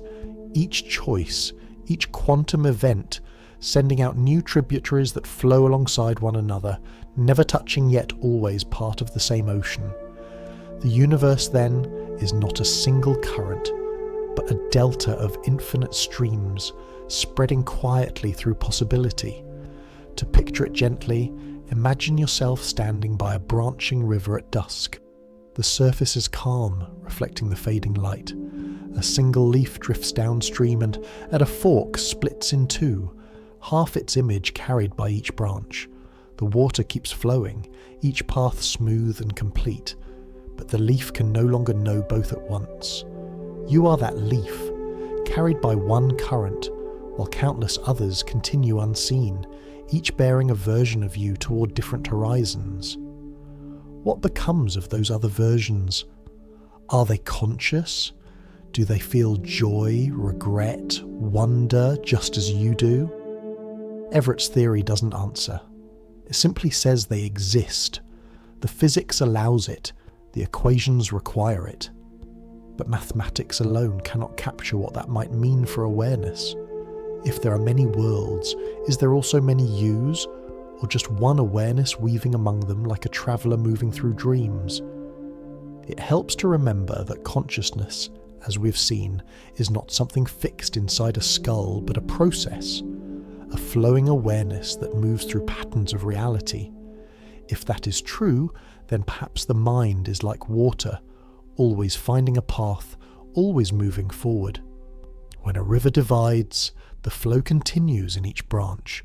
When the universe divides, perhaps awareness follows one of them, carried effortlessly by continuity, while the others flow on without us. It's tempting to see this as a comfort, a kind of cosmic safety net. Every possible version of your life exists somewhere, unfolding endlessly. In one branch, the path you didn't take leads to a new city, a new friendship, a different future. In another, a word you almost said changes everything. The universe does not erase possibilities, it keeps them all, like pages in an infinite book. But it also brings humility. For if there are infinite worlds, each filled with versions of you making different choices, then none of them can claim to be the one true story. Each is a single melody in a vast harmony. What we call reality is simply the tune we're hearing now. Somewhere, other notes are playing, harmonies you will never hear, but that still belong to the same song.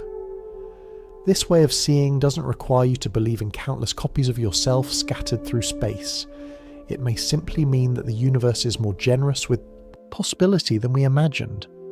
Every time a particle, a cell, or a human heart faces uncertainty, reality may widen instead of narrowing, creating space for all outcomes.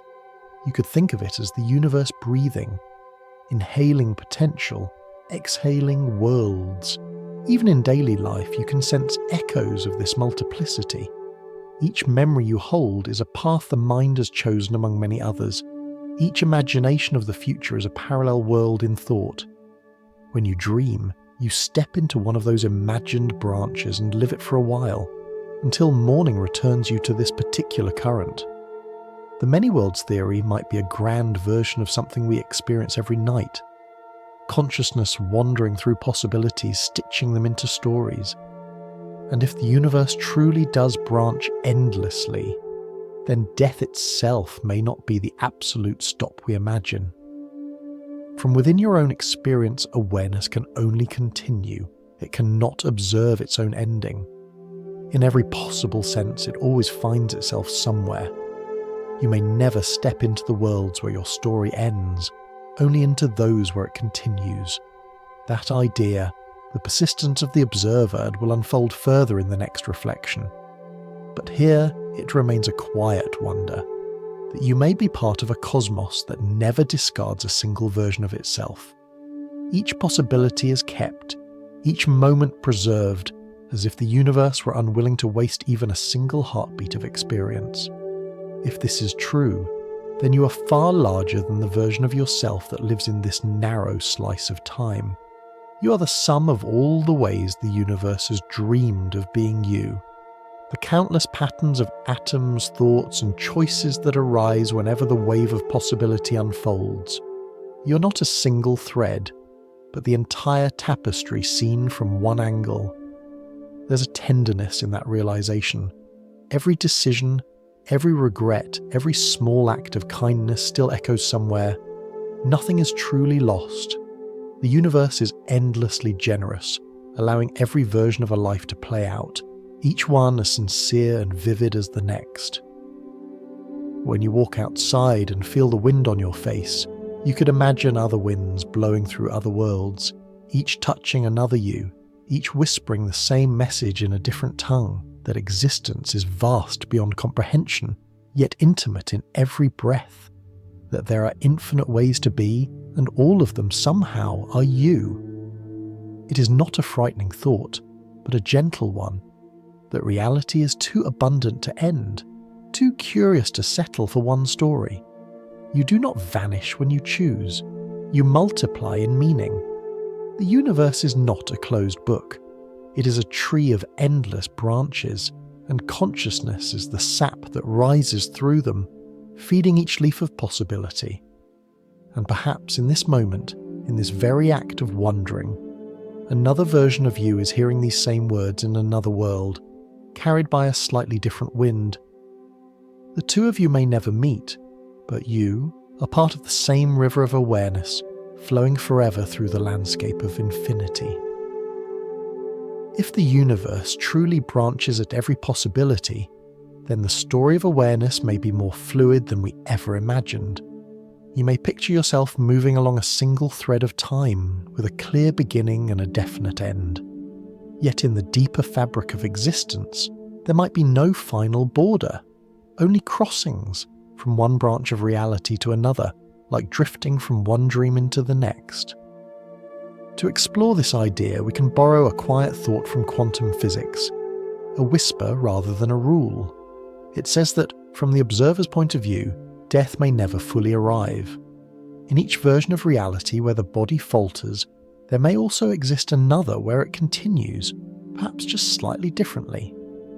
And from the inside of experience, you could only ever find yourself in the branches where awareness still flows. We might call this the immortality of perspective, but it's less about living forever and more about the impossibility of witnessing your own disappearance. Consciousness cannot see its own absence, because the moment it fades, there is no one left to notice. So in every possible timeline, the light of awareness continues somewhere, not because it refuses to end, but because ending is invisible from within. To understand this softly, imagine a candle. Its flame trembles, nearly extinguished by a passing breeze. Just before it goes out, another wick catches the same spark. The first candle darkens, but the light remains, not reborn, not copied, just continuing. Perhaps the universe works like that too, passing the torch of awareness along invisible threads of possibility, ensuring that from within consciousness, the flame never goes out. This idea can feel both comforting and haunting. Comforting because it promises continuity, a sense that awareness cannot truly vanish. Haunting because it raises a strange question. If consciousness always flows into another branch, what happens when all others fade? Does awareness go on forever, even when the world itself grows quiet? You can approach this question without fear by seeing it as a meditation on perspective rather than a rule of physics. It invites you to notice how fragile our sense of ending really is. Each night, when you fall asleep, awareness dissolves into darkness. Dreams rise and fade, and for a while, you're gone. Yet every morning consciousness returns, renewed, unaware of where it wandered. Sleep is a rehearsal for the great transitions of being. It reminds us that awareness is not a solid object, but a wave that ebbs and flows. If consciousness is like that wave, then perhaps death is not the destruction of awareness, but its change of form. The wave sinks below the surface for a time, then rises again elsewhere, different in shape, yet still the same water. In the many worlds view, this might mean that awareness continues, in the branches where it survives. But even without multiple universes, the idea still holds poetically. Life and death could be two rhythms in one eternal pulse. Think of the seasons. Each winter seems like an ending, yet beneath the frost the roots remain alive, waiting for the return of spring. Nothing truly vanishes, it changes state. Matter itself behaves this way. When the body stops, its atoms disperse, but they do not cease to exist. They travel into soil, air and stars, finding new homes and new patterns. Consciousness, which we now suspect may be a fundamental property of existence, could follow a similar path, transforming, continuing, evolving beyond the forms we know. This doesn't mean that you as a personality continue unchanged. The self, with its memories and name, might be like a ripple on the surface of a deeper sea. When the ripple fades, the sea remains, carrying the essence of movement within it. Awareness could be that sea, eternal, unbroken, endlessly reshaping itself. What we call death may be the moment when the wave remembers it was never separate from the ocean. There is something beautifully humbling about this. Our lives, fragile and fleeting, may be small branches of a much larger consciousness that never truly ends. Every heartbeat, every breath, every act of kindness could be a brief note in the melody of an infinite song. The note ends, but the music goes on. If you try to imagine eternity, the mind grows tired. It pictures endless time stretching forward, a horizon that never arrives. But eternity is not endless duration. It is timeless presence. The state where before and after lose meaning and only now remains. In that sense, perhaps we already live in eternity, glimpsed through the small window of each moment. Awareness does not need to wait for an afterlife. It is already the afterlife of every instant that came before. Even in the language of science, there is no clear boundary where one version of reality stops and another begins. The quantum field that fills the cosmos does not vanish when one form ends, it merely redistributes its energy. Information, the deep structure of reality as is never truly destroyed, only transformed. You could say the same of consciousness. It may rearrange itself endlessly, but it never falls silent. This doesn't erase the sadness of loss. To be human is to love forms that change, to hold what cannot be held forever. But when you look at death through this wider lens, grief softens into reverence. The flame that goes out in one place ignites in another. The end of one story is the beginning of countless others. And perhaps that is why so many cultures, across time and continent, have imagined the soul as light. Not because they knew the physics of photons, but because they sensed something luminous in the nature of awareness. Light does not die, it travels, it changes colour, it fades and returns. When you see a candle in a dark room, its glow touches the walls, the air, your skin, your eyes. Even when the candle is gone, its light has already become part of you. The notion of immortality, stripped of superstition, may simply be this: that consciousness, the act of being aware, is the one thing the universe never lets slip away. Forms crumble, stars fade, but awareness, the capacity to know, to feel, to be, remains woven through the fabric of existence. You're not promised endless identity, but you are part of endless being. So when you think of death, imagine it gently, not as a cliff's edge, but as a river's bend. The water continues beyond sight, carrying the same essence that flowed before. You may not know where it leads, but you're still part of the current, still part of the great breathing of the cosmos.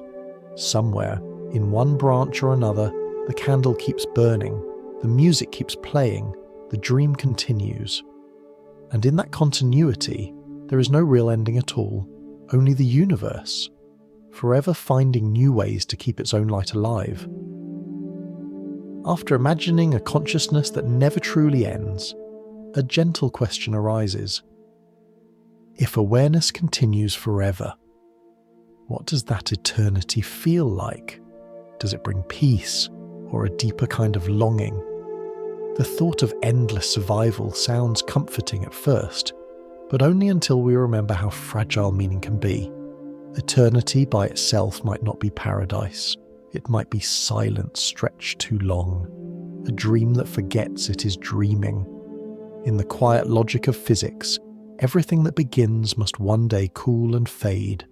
Stars burn their fuel, galaxies drift apart, and even atoms will eventually lose their restless motion. The universe, as it expands, grows thinner and colder. Scientists call this the long cooling, a gradual dimming where energy spreads so evenly that nothing new can happen. It is not a catastrophe, but a sigh, the cosmos exhaling after its long, bright life. In such a future, the stars will go out one by one, leaving only darkness and memory. And yet, this story is not one of despair. It is the same pattern that plays out in every living thing. Your heart beats, your breath flows, and every cell in your body transforms energy into warmth and motion, a small echo of the star's own burning. When your body rests, its energy doesn't disappear. It returns to the cycle, feeding the world that remains. In that way, life and death are not opposites, but two sides of the same rhythm. Like the inhale and exhale of a single breath, the idea of quantum immortality, then, becomes less about never dying and more about constant transformation. The universe itself is an organism of change. Awareness may not cling to one form. It moves, adapts, reshapes, learns. In the same way that the elements of your body were once part of ancient stars, perhaps the awareness you carry will someday flow into another expression, not as your personal identity, but as a continuation of the cosmic dream. There is an ancient comfort in this.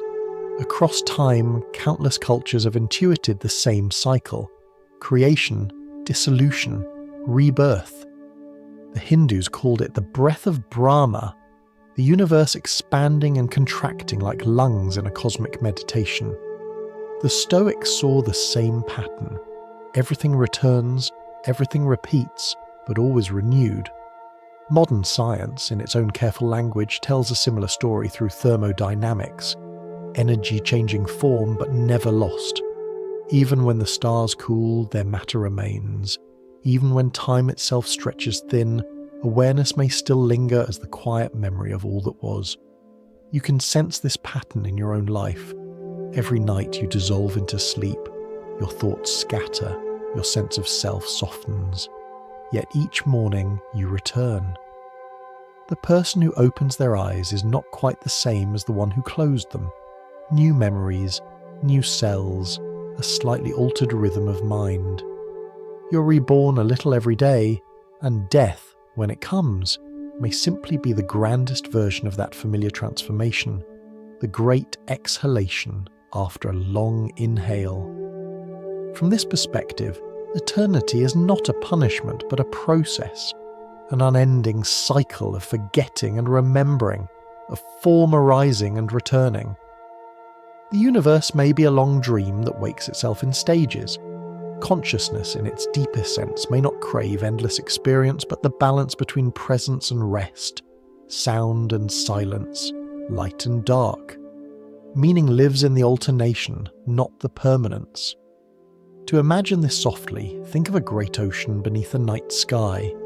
Each wave that rises is a life, brief, luminous, individual. The crest catches the moonlight, sparkles for a moment and then merges back into the water. The wave does not vanish. It becomes the sea again, ready to rise in new forms. Awareness might be like that ocean, a single vast mind dreaming waves of existence into being, each one forgetting its source until it returns. In that image, death becomes reunion, not loss. The wave's disappearance is the sea remembering itself. The self's dissolution is consciousness returning home. The universe too will one day fall quiet, but in that quiet lies the potential for a new beginning. The energy that once sang as stars and minds will rest, gathering itself until another dawn calls it forth. There is a humility in accepting this rhythm. Humans often measure value by duration, a longer life, an endless legacy, an immortal name. But perhaps the meaning of existence has less to do with how long it lasts and more to do with the quality of awareness within it. A single instant of true presence, of seeing the world as whole and alive, might be worth more than an eternity of repetition. The beauty of life is not in its length, but in its immediacy, the way it shines precisely because it will fade.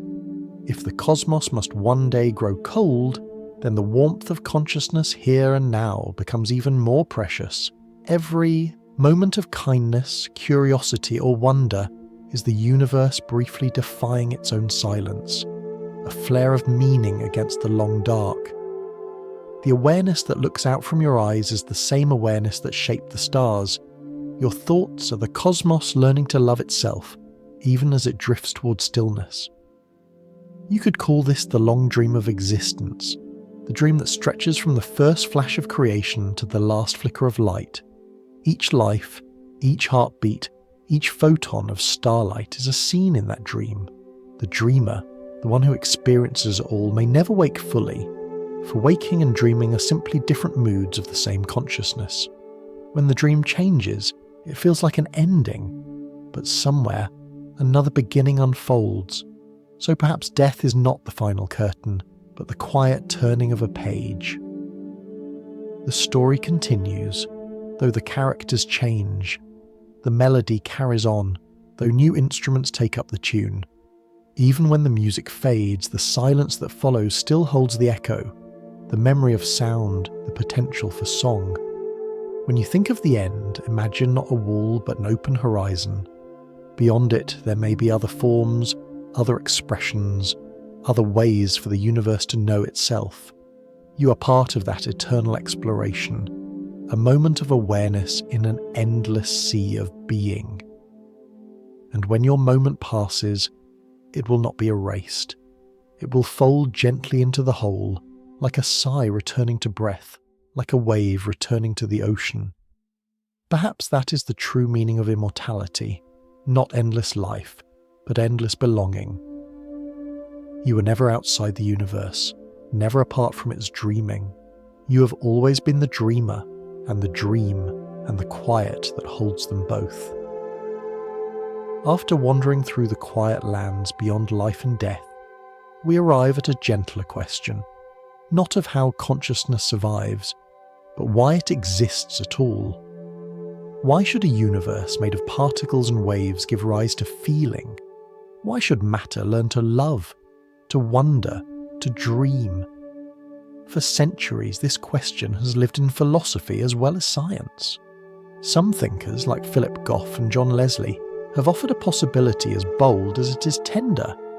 Maybe the universe exists because it ought to, not from chance, not from chaos, but from value, from the goodness of awareness itself. In their view, the cosmos does not simply happen, it blossoms, as if existence were an act of care. You can think of it like this. Imagine all possible realities waiting in silence, each one a seed that could sprout into being. The one that unfolds into our world might be the seed that allows consciousness, beauty and meaning to grow. Perhaps existence favoured the story where feeling could happen, where the universe could experience its own creation from the inside. The language of science often calls this the problem of fine-tuning. The forces of nature, gravity, light, the strength of atoms, are balanced with exquisite precision. If gravity were just a little stronger, the universe would have collapsed upon itself before stars could form. If it were weaker, matter would have scattered too thin to make planets. If light carried slightly more energy, life could never endure its intensity. If slightly less, it would freeze in darkness. The odds of all these values aligning by accident are astonishingly small, like rolling a handful of dice and having them all land perfectly in order again and again. To describe this softly, we might say the universe was tuned not like a machine, but like an instrument.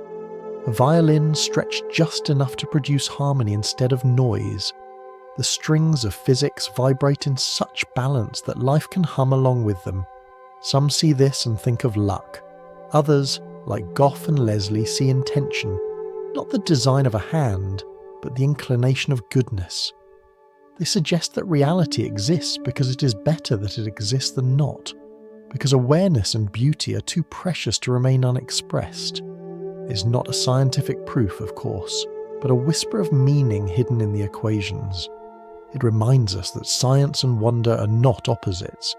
They are two forms of gratitude. When you gaze at the night sky and feel awe, that emotion is itself evidence that value matters, that the universe has created beings capable of reverence. You can feel that same logic in something as small as a moment of kindness. The simple act of helping, of recognizing another as part of yourself, has no survival formula attached to it. It exists because it feels right, because empathy itself seems to have meaning. Perhaps the universe favours the existence of beings who can feel that meaning, who can turn raw physics into love, curiosity and art. In this way, reality may be self-sustaining not just through physical laws but through purpose. Every act of awareness adds to the universe's ability to understand and appreciate itself. Every instance of compassion, every spark of creativity, may tilt the balance of existence slightly more toward harmony. The cosmos continues because, in some profound sense, it wants to, not in the human way of desire, but in the deeper way of alignment, as if being itself leans toward beauty. Imagine for a moment that existence is like light passing through a prism. Each ray is an aspect of experience, thought, emotion, memory, joy. When you act with kindness or create something beautiful, you are helping that light refract more fully, revealing colours that might otherwise remain hidden. Without awareness, the prism would stay dark. Consciousness is the light that makes the universe visible to itself. Perhaps this is why even pain has meaning. Without contrast, there would be no compassion. Without loss, no appreciation. A universe that feels nothing would be motion without melody, structure without story. But in a universe that can feel, even suffering contributes to understanding. Awareness deepens through every experience, weaving joy and sorrow into the same tapestry of knowing. The philosophers who suggest this vision call it axiarchism, the rule of value. It means that existence is guided not by chance, but by what is best, by what is worth being.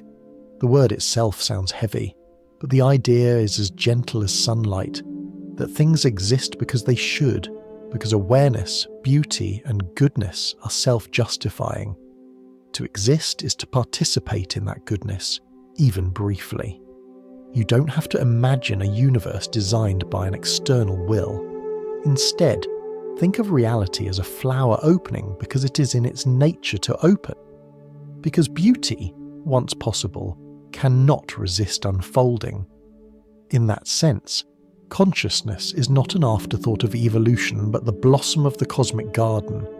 The soil was prepared by stars, the rain was physics, the light was time, and awareness was always waiting, like a bud ready to bloom.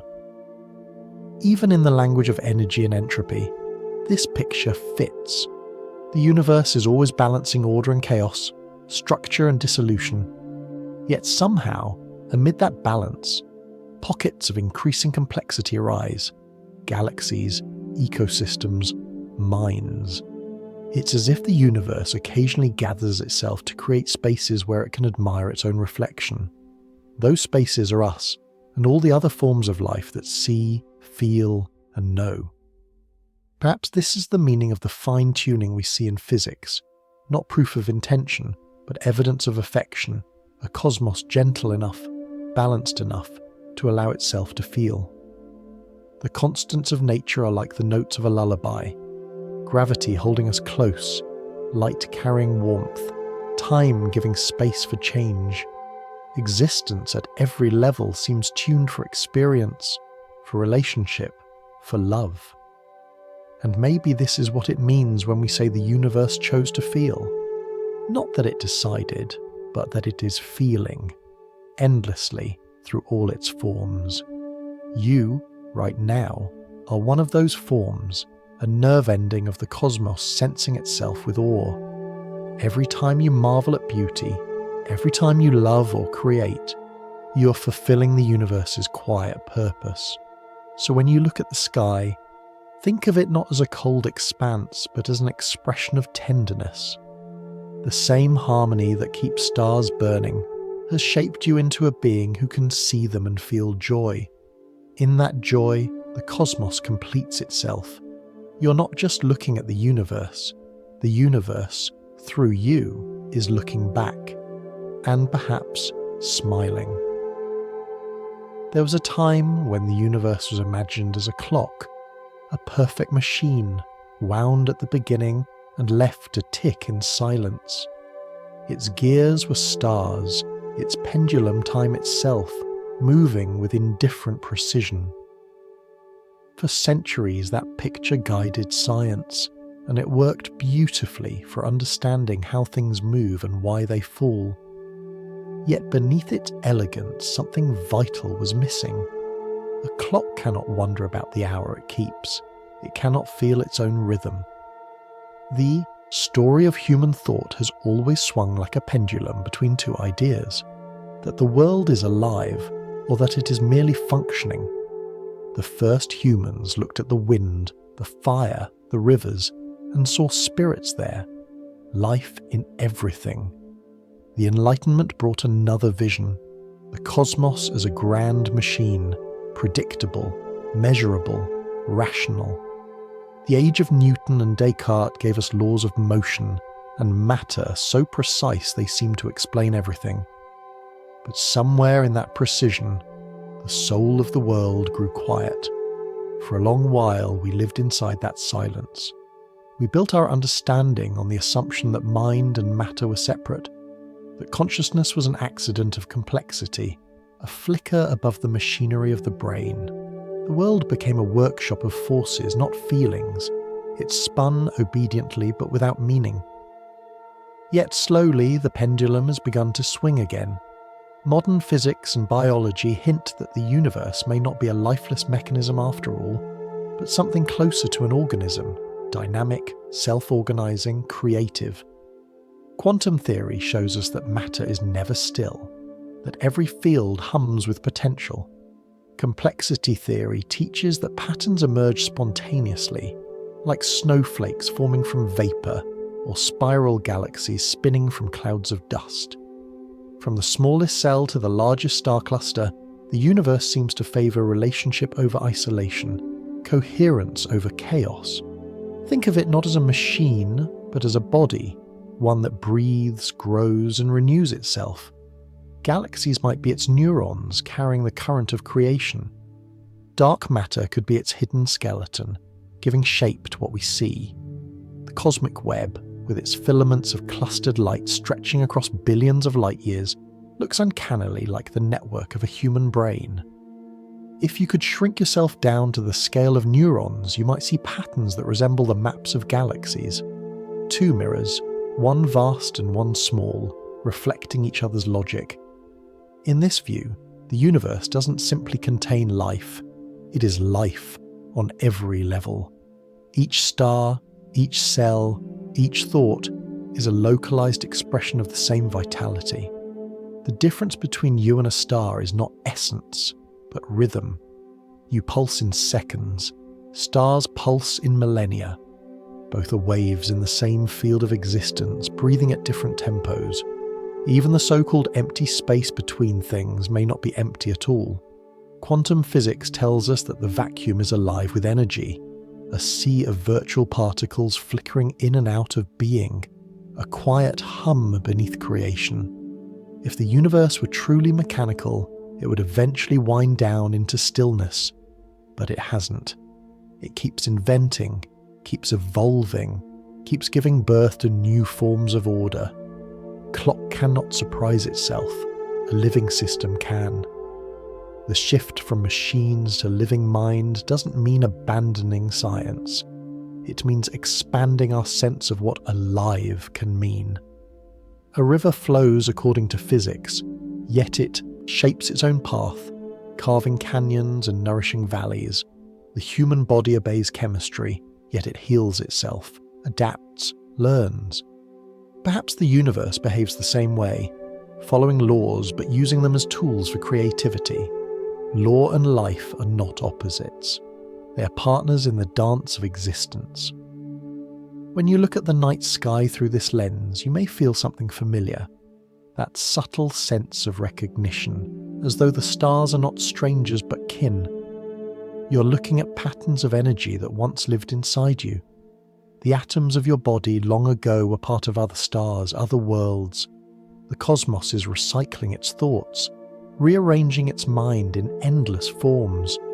You're not a machine made of stardust.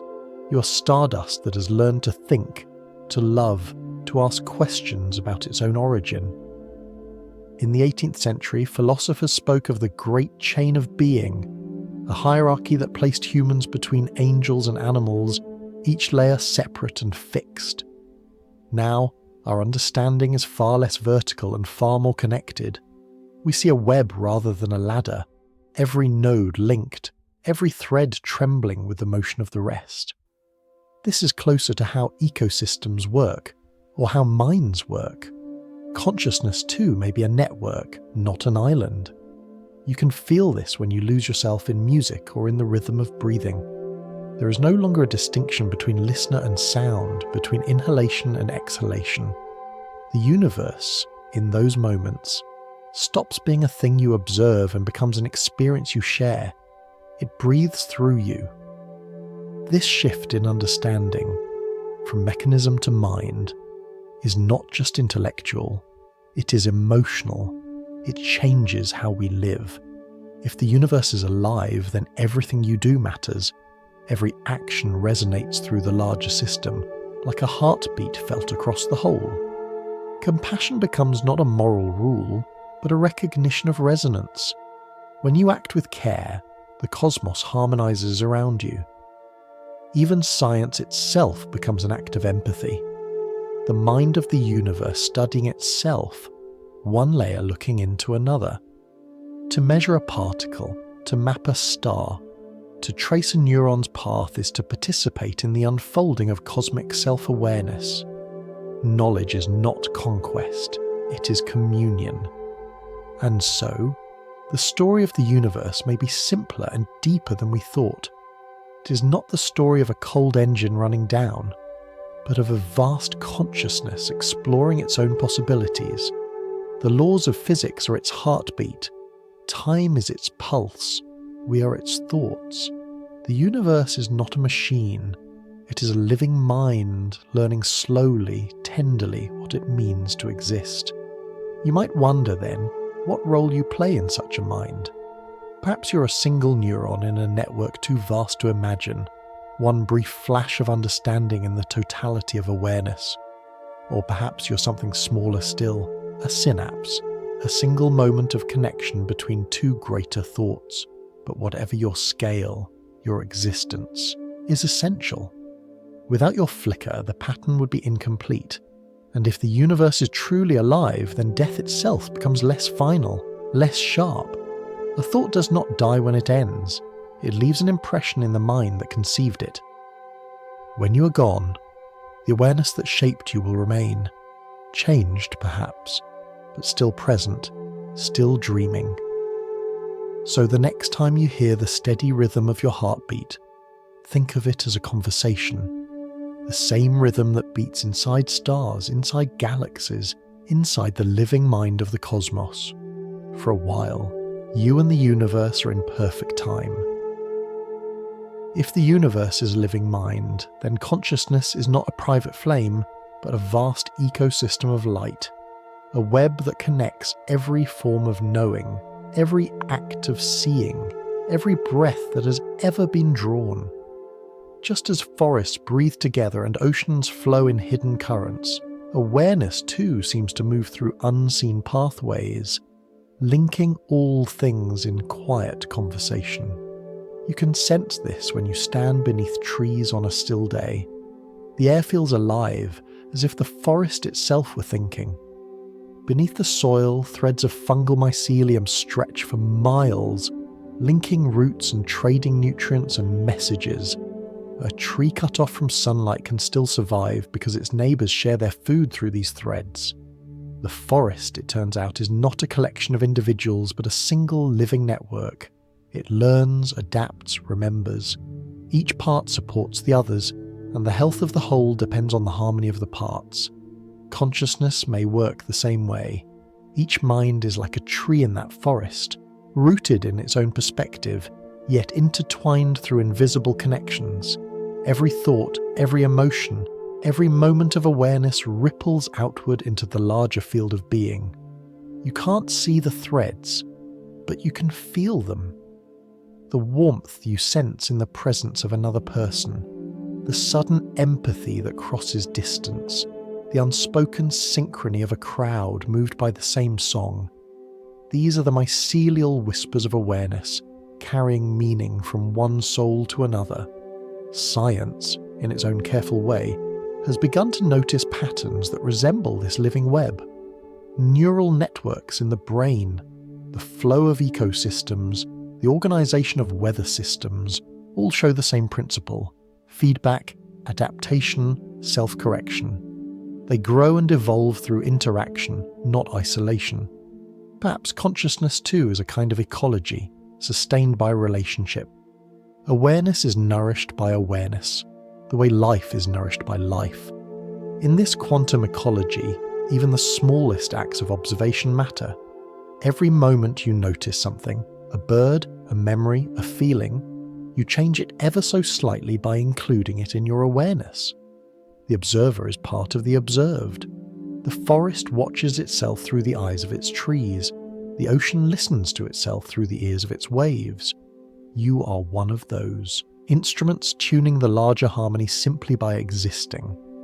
If you picture the cosmos this way, you might see it not as a cold expanse of space, but as a great conversation happening across time and scale.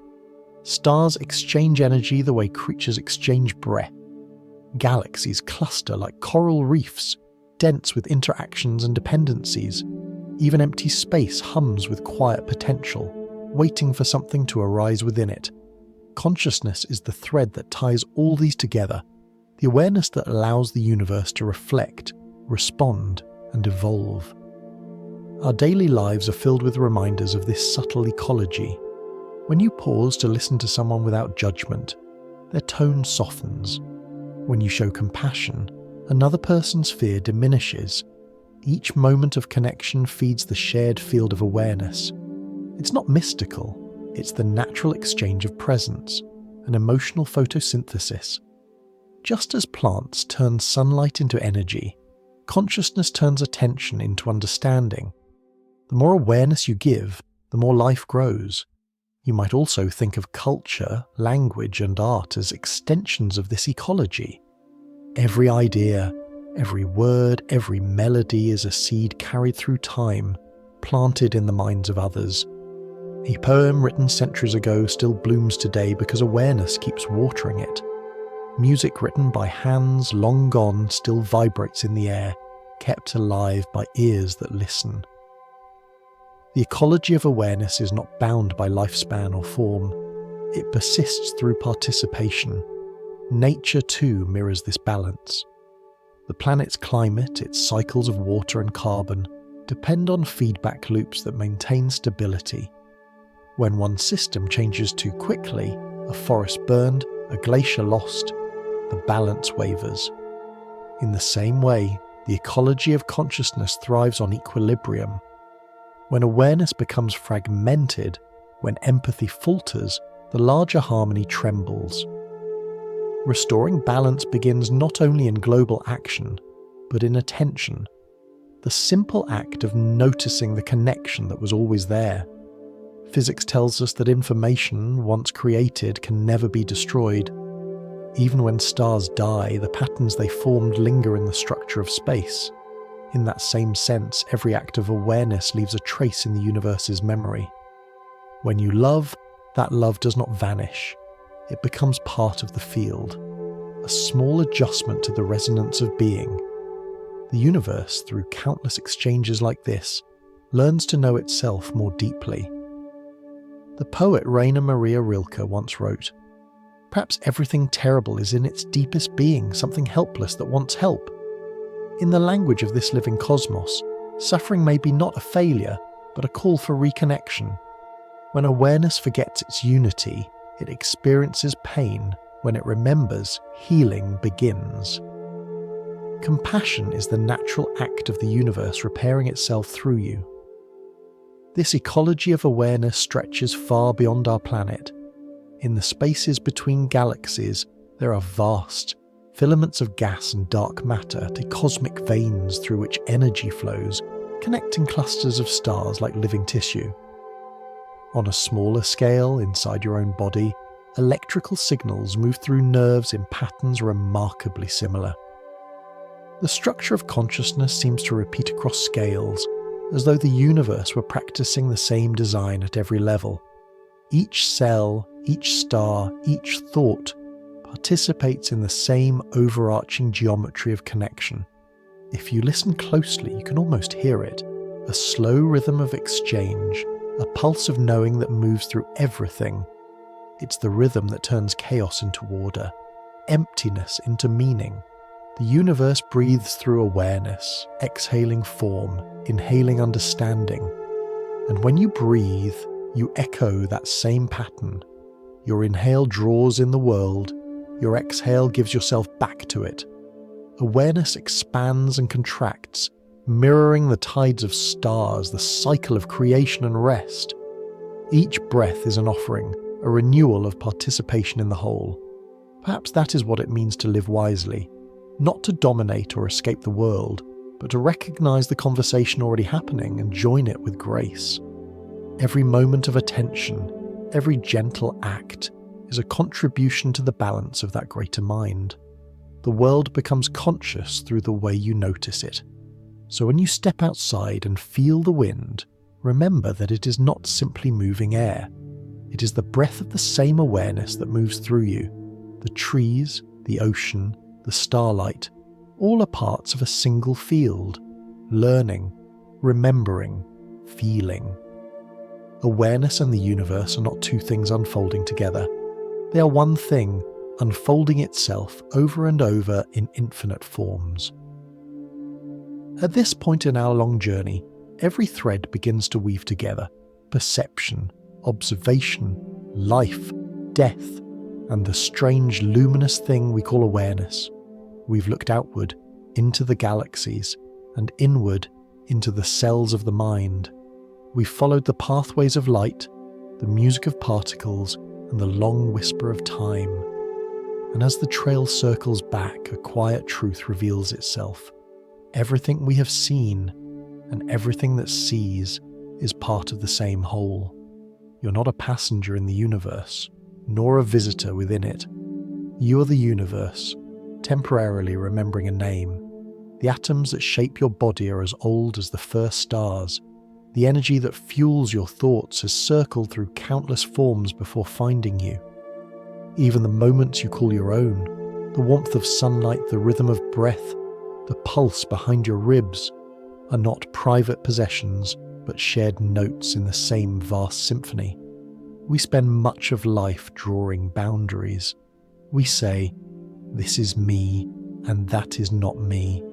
The body, the skin, the identity feel like edges that define who we are, yet every breath you take crosses those borders, carrying the world into you and you into the world. Every meal, every sound, every heartbeat is an exchange, matter and energy flowing in both directions endlessly. If you could see it clearly, the boundary between self and universe would blur until it disappeared. You would see yourself not as an island, but as a wave moving across an infinite sea. It can be comforting to imagine that unity in physical terms. The air you exhale tonight may become part of a tree's next breath. The water you drink may have once fallen as rain on another continent. Even your heartbeat sends vibrations into the air, faint but real, rippling outward into the fabric of the world. And at the scale of physics, the field that underlies everything, that ocean of energy from which particles rise and dissolve, never truly separates. Every atom in the cosmos is a ripple of that same field. You are not made of the universe. You are the universe, shaped into awareness for a while. When you begin to see yourself in this way, the loneliness that haunts human life starts to fade. The self becomes less of a fortress and more of a doorway. You start to feel less like a singular consciousness looking out, and more like the whole field looking in, a brief point of focus through which the cosmos experiences itself. The stars are not far away. They are part of the same process that gives you the ability to wonder about them. The distance between your mind and theirs is an illusion of scale, not of essence. Some people find this idea frightening at first, as if dissolving the self means losing it. But what it really means is remembering where you came from, that the awareness inside you has no edge, no border, no true beginning or end. The sense of I is like a wave cresting in the ocean of consciousness. It rises, shines in sunlight, then falls back into the water, but the ocean remains. The wave is never truly lost because it was never separate. This recognition changes how we see everything. When you look into someone else's eyes, you are not just meeting another person, you're meeting another expression of the same awareness, wearing a different face. Every encounter is a reunion. Compassion, then, is not a virtue but a memory. The remembering that the other is also you, seen from a different direction. Even the moments that feel like endings begin to soften under this view. When someone you love dies, their form disappears, but the field that gave rise to their awareness remains. The warmth you felt in their presence was the same warmth that burns in the stars. It still exists, though it now takes a different shape. Every act of love, every thought, every breath still echoes in the field, woven into the great tapestry of being. And perhaps this is why silence feels so sacred. In silence, the boundaries dissolve, the chatter of the mind slows, and awareness begins to notice itself. You can feel it even now, between words. That stillness beneath the sound of your own thoughts. It is not empty. It is full of everything. It is the same stillness that rests between heartbeats, between waves, between galaxies. It is the quiet hum that has carried existence since the beginning. When physicists describe the universe as a field of energy, constantly vibrating, it can sound mechanical. But listen closely to that description, and you'll hear something gentler, a reminder that even in its most technical form, reality is music. The field vibrates, it hums, it resonates. The self, the world, the stars, the memories, all are harmonics of the same timeless song. Awareness is not a listener standing apart, it is the melody itself. In this unity, there is peace. You no longer need to struggle to hold the world together, it was never apart. You no longer need to search for your place in the universe, you are the place. You are the point where infinity curves inward and becomes personal, where the vastness of everything becomes intimate. Try to feel that truth, not as a thought, but as a sensation. The rhythm of your breath is the same rhythm as the tide. The warmth in your chest is the same fire that blazes in distant stars. The thoughts passing through your mind are made of the same energy that flows through all space. The awareness that hears these words is the universe listening to itself. When you rest tonight, you can let go of the idea of being separate. Let your mind drift like a leaf floating downstream. You don't have to control the current. It already knows the way. Awareness has been flowing long before this life and will continue long after. There is nothing to fear in that continuity. It is simply the universe moving through its own cycles of experience, rising, falling, dreaming, awakening. In the end, unity isn't something to achieve or understand. It is what remains when all effort fades. It is the soft recognition that everything you love and everything you fear are made of the same light, seen from different angles. You are the ocean remembering its own depth, the sky aware of its own openness, the silence hearing itself breathe. And in that realization, the long search finally quiets. There is nothing missing, nothing to reach. The universe is whole, and so are you. Not because you became complete, but because you always were. There comes a moment in every journey when words begin to fade, when explanation gives way to silence, and silence itself begins to speak. We've wandered through the vast corridors of being, through atoms and galaxies, through minds and dreams, and we've returned gently to the place where it all began, to awareness, quiet and unbroken, breathing softly in the dark. Now, it's time to rest. Imagine the universe settling down for the night. The stars are lanterns dimming one by one. The galaxies are drifting apart like feathers in slow motion. Even light itself seems to soften, as though the cosmos is exhaling after a long day of wonder. But this rest is not emptiness. It is the fullness that comes when everything finds its place again. When the tide reaches still water, when the wind forgets to move, when awareness folds into its own warmth. If you listen closely, you might notice that the rhythm of your breathing and the rhythm of the universe are the same. Every inhale is creation, every exhale dissolution, every heartbeat echoes the pulse of distant suns. The same field that gives rise to stars hums quietly in the space between your thoughts. You are made of that field, not floating in it, but being it. The stars hum in your neurons and the quantum fields breathe in your chest. You don't have to understand this. You only have to feel it. That soft familiarity between the vast and the intimate, the cosmic and the human. The universe is not something that happens to you. It happens as you.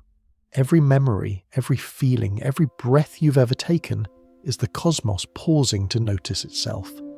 In this quiet moment, imagine your awareness as a small point of light suspended in a vast sky. Around you, billions of other lights shimmer, each one a mind, a consciousness, a perspective through which the universe learns to see. Together they form constellations of thought and emotion, endless patterns of connection. You are one of those lights, neither greater nor lesser, simply shining in your own way. The darkness around you is not absence but belonging, the infinite field that holds all light within it. The old idea that you're separate from the universe begins to feel like a dream now, a necessary dream perhaps, for learning what individuality means, but a dream nonetheless. When you wake from it, you discover that the space you thought divided you was never real. There is only one consciousness, endlessly folding and unfolding, playing every role, singing every voice.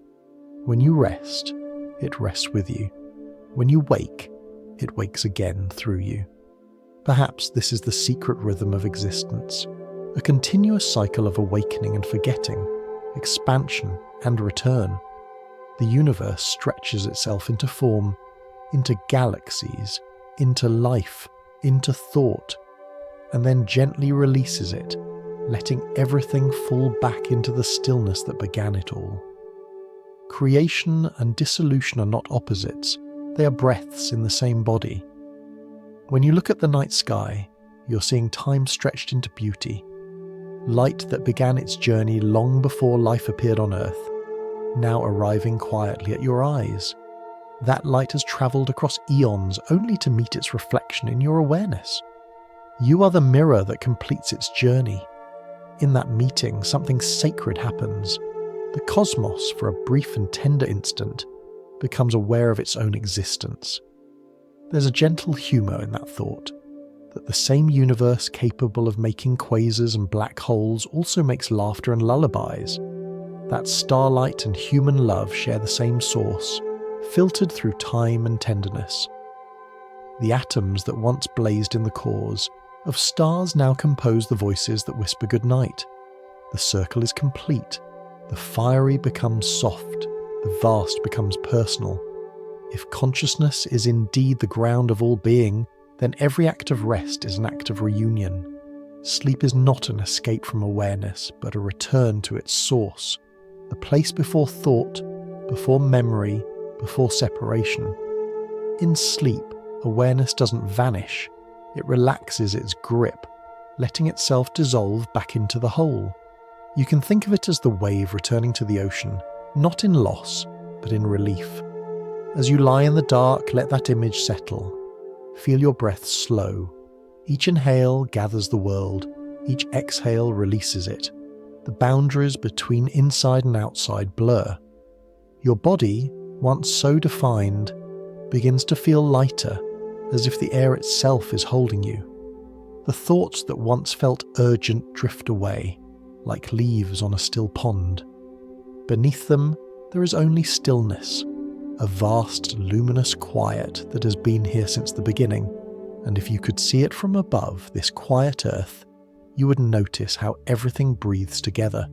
The forests exhaling what we inhale, the oceans pulsing in their tides, the stars rising and setting as if guided by the same slow heartbeat. Even in silence, the universe keeps moving, not with noise or haste, but with grace. You are part of that movement. You are not watching it from the outside. You are the awareness that lets it unfold. Whether awake or asleep, alive or gone, the same field flows through you. Consciousness doesn't begin with birth or end with death. It simply changes its shape, changing the way it dreams. And now, as this night deepens, you can let go of everything you've been holding. You can allow the universe to cradle itself through you. There is nothing left to solve, nothing left to prove. The stars are already burning. The rivers are already flowing. Awareness is already complete. You can rest, not as someone within the universe, but as the universe itself resting, folding its countless eyes, dimming its countless suns, drawing one slow breath before the next awakening. And so, we've reached the end of tonight's exploration. Whether your eyes are still open, or you're already drifting somewhere between waking and dreaming, thank you for being part of this small moment in the universe's long conversation with itself. If you'd like to join me again for more quiet wanderings, you're always welcome to subscribe or share this story with someone who might need a peaceful pause. Time, as we've learned, has a way of slipping through our fingers, but here, in this gentle space, it doesn't need to. Here, it pauses. Here, it breathes. Sleep peacefully wherever and whenever you may be.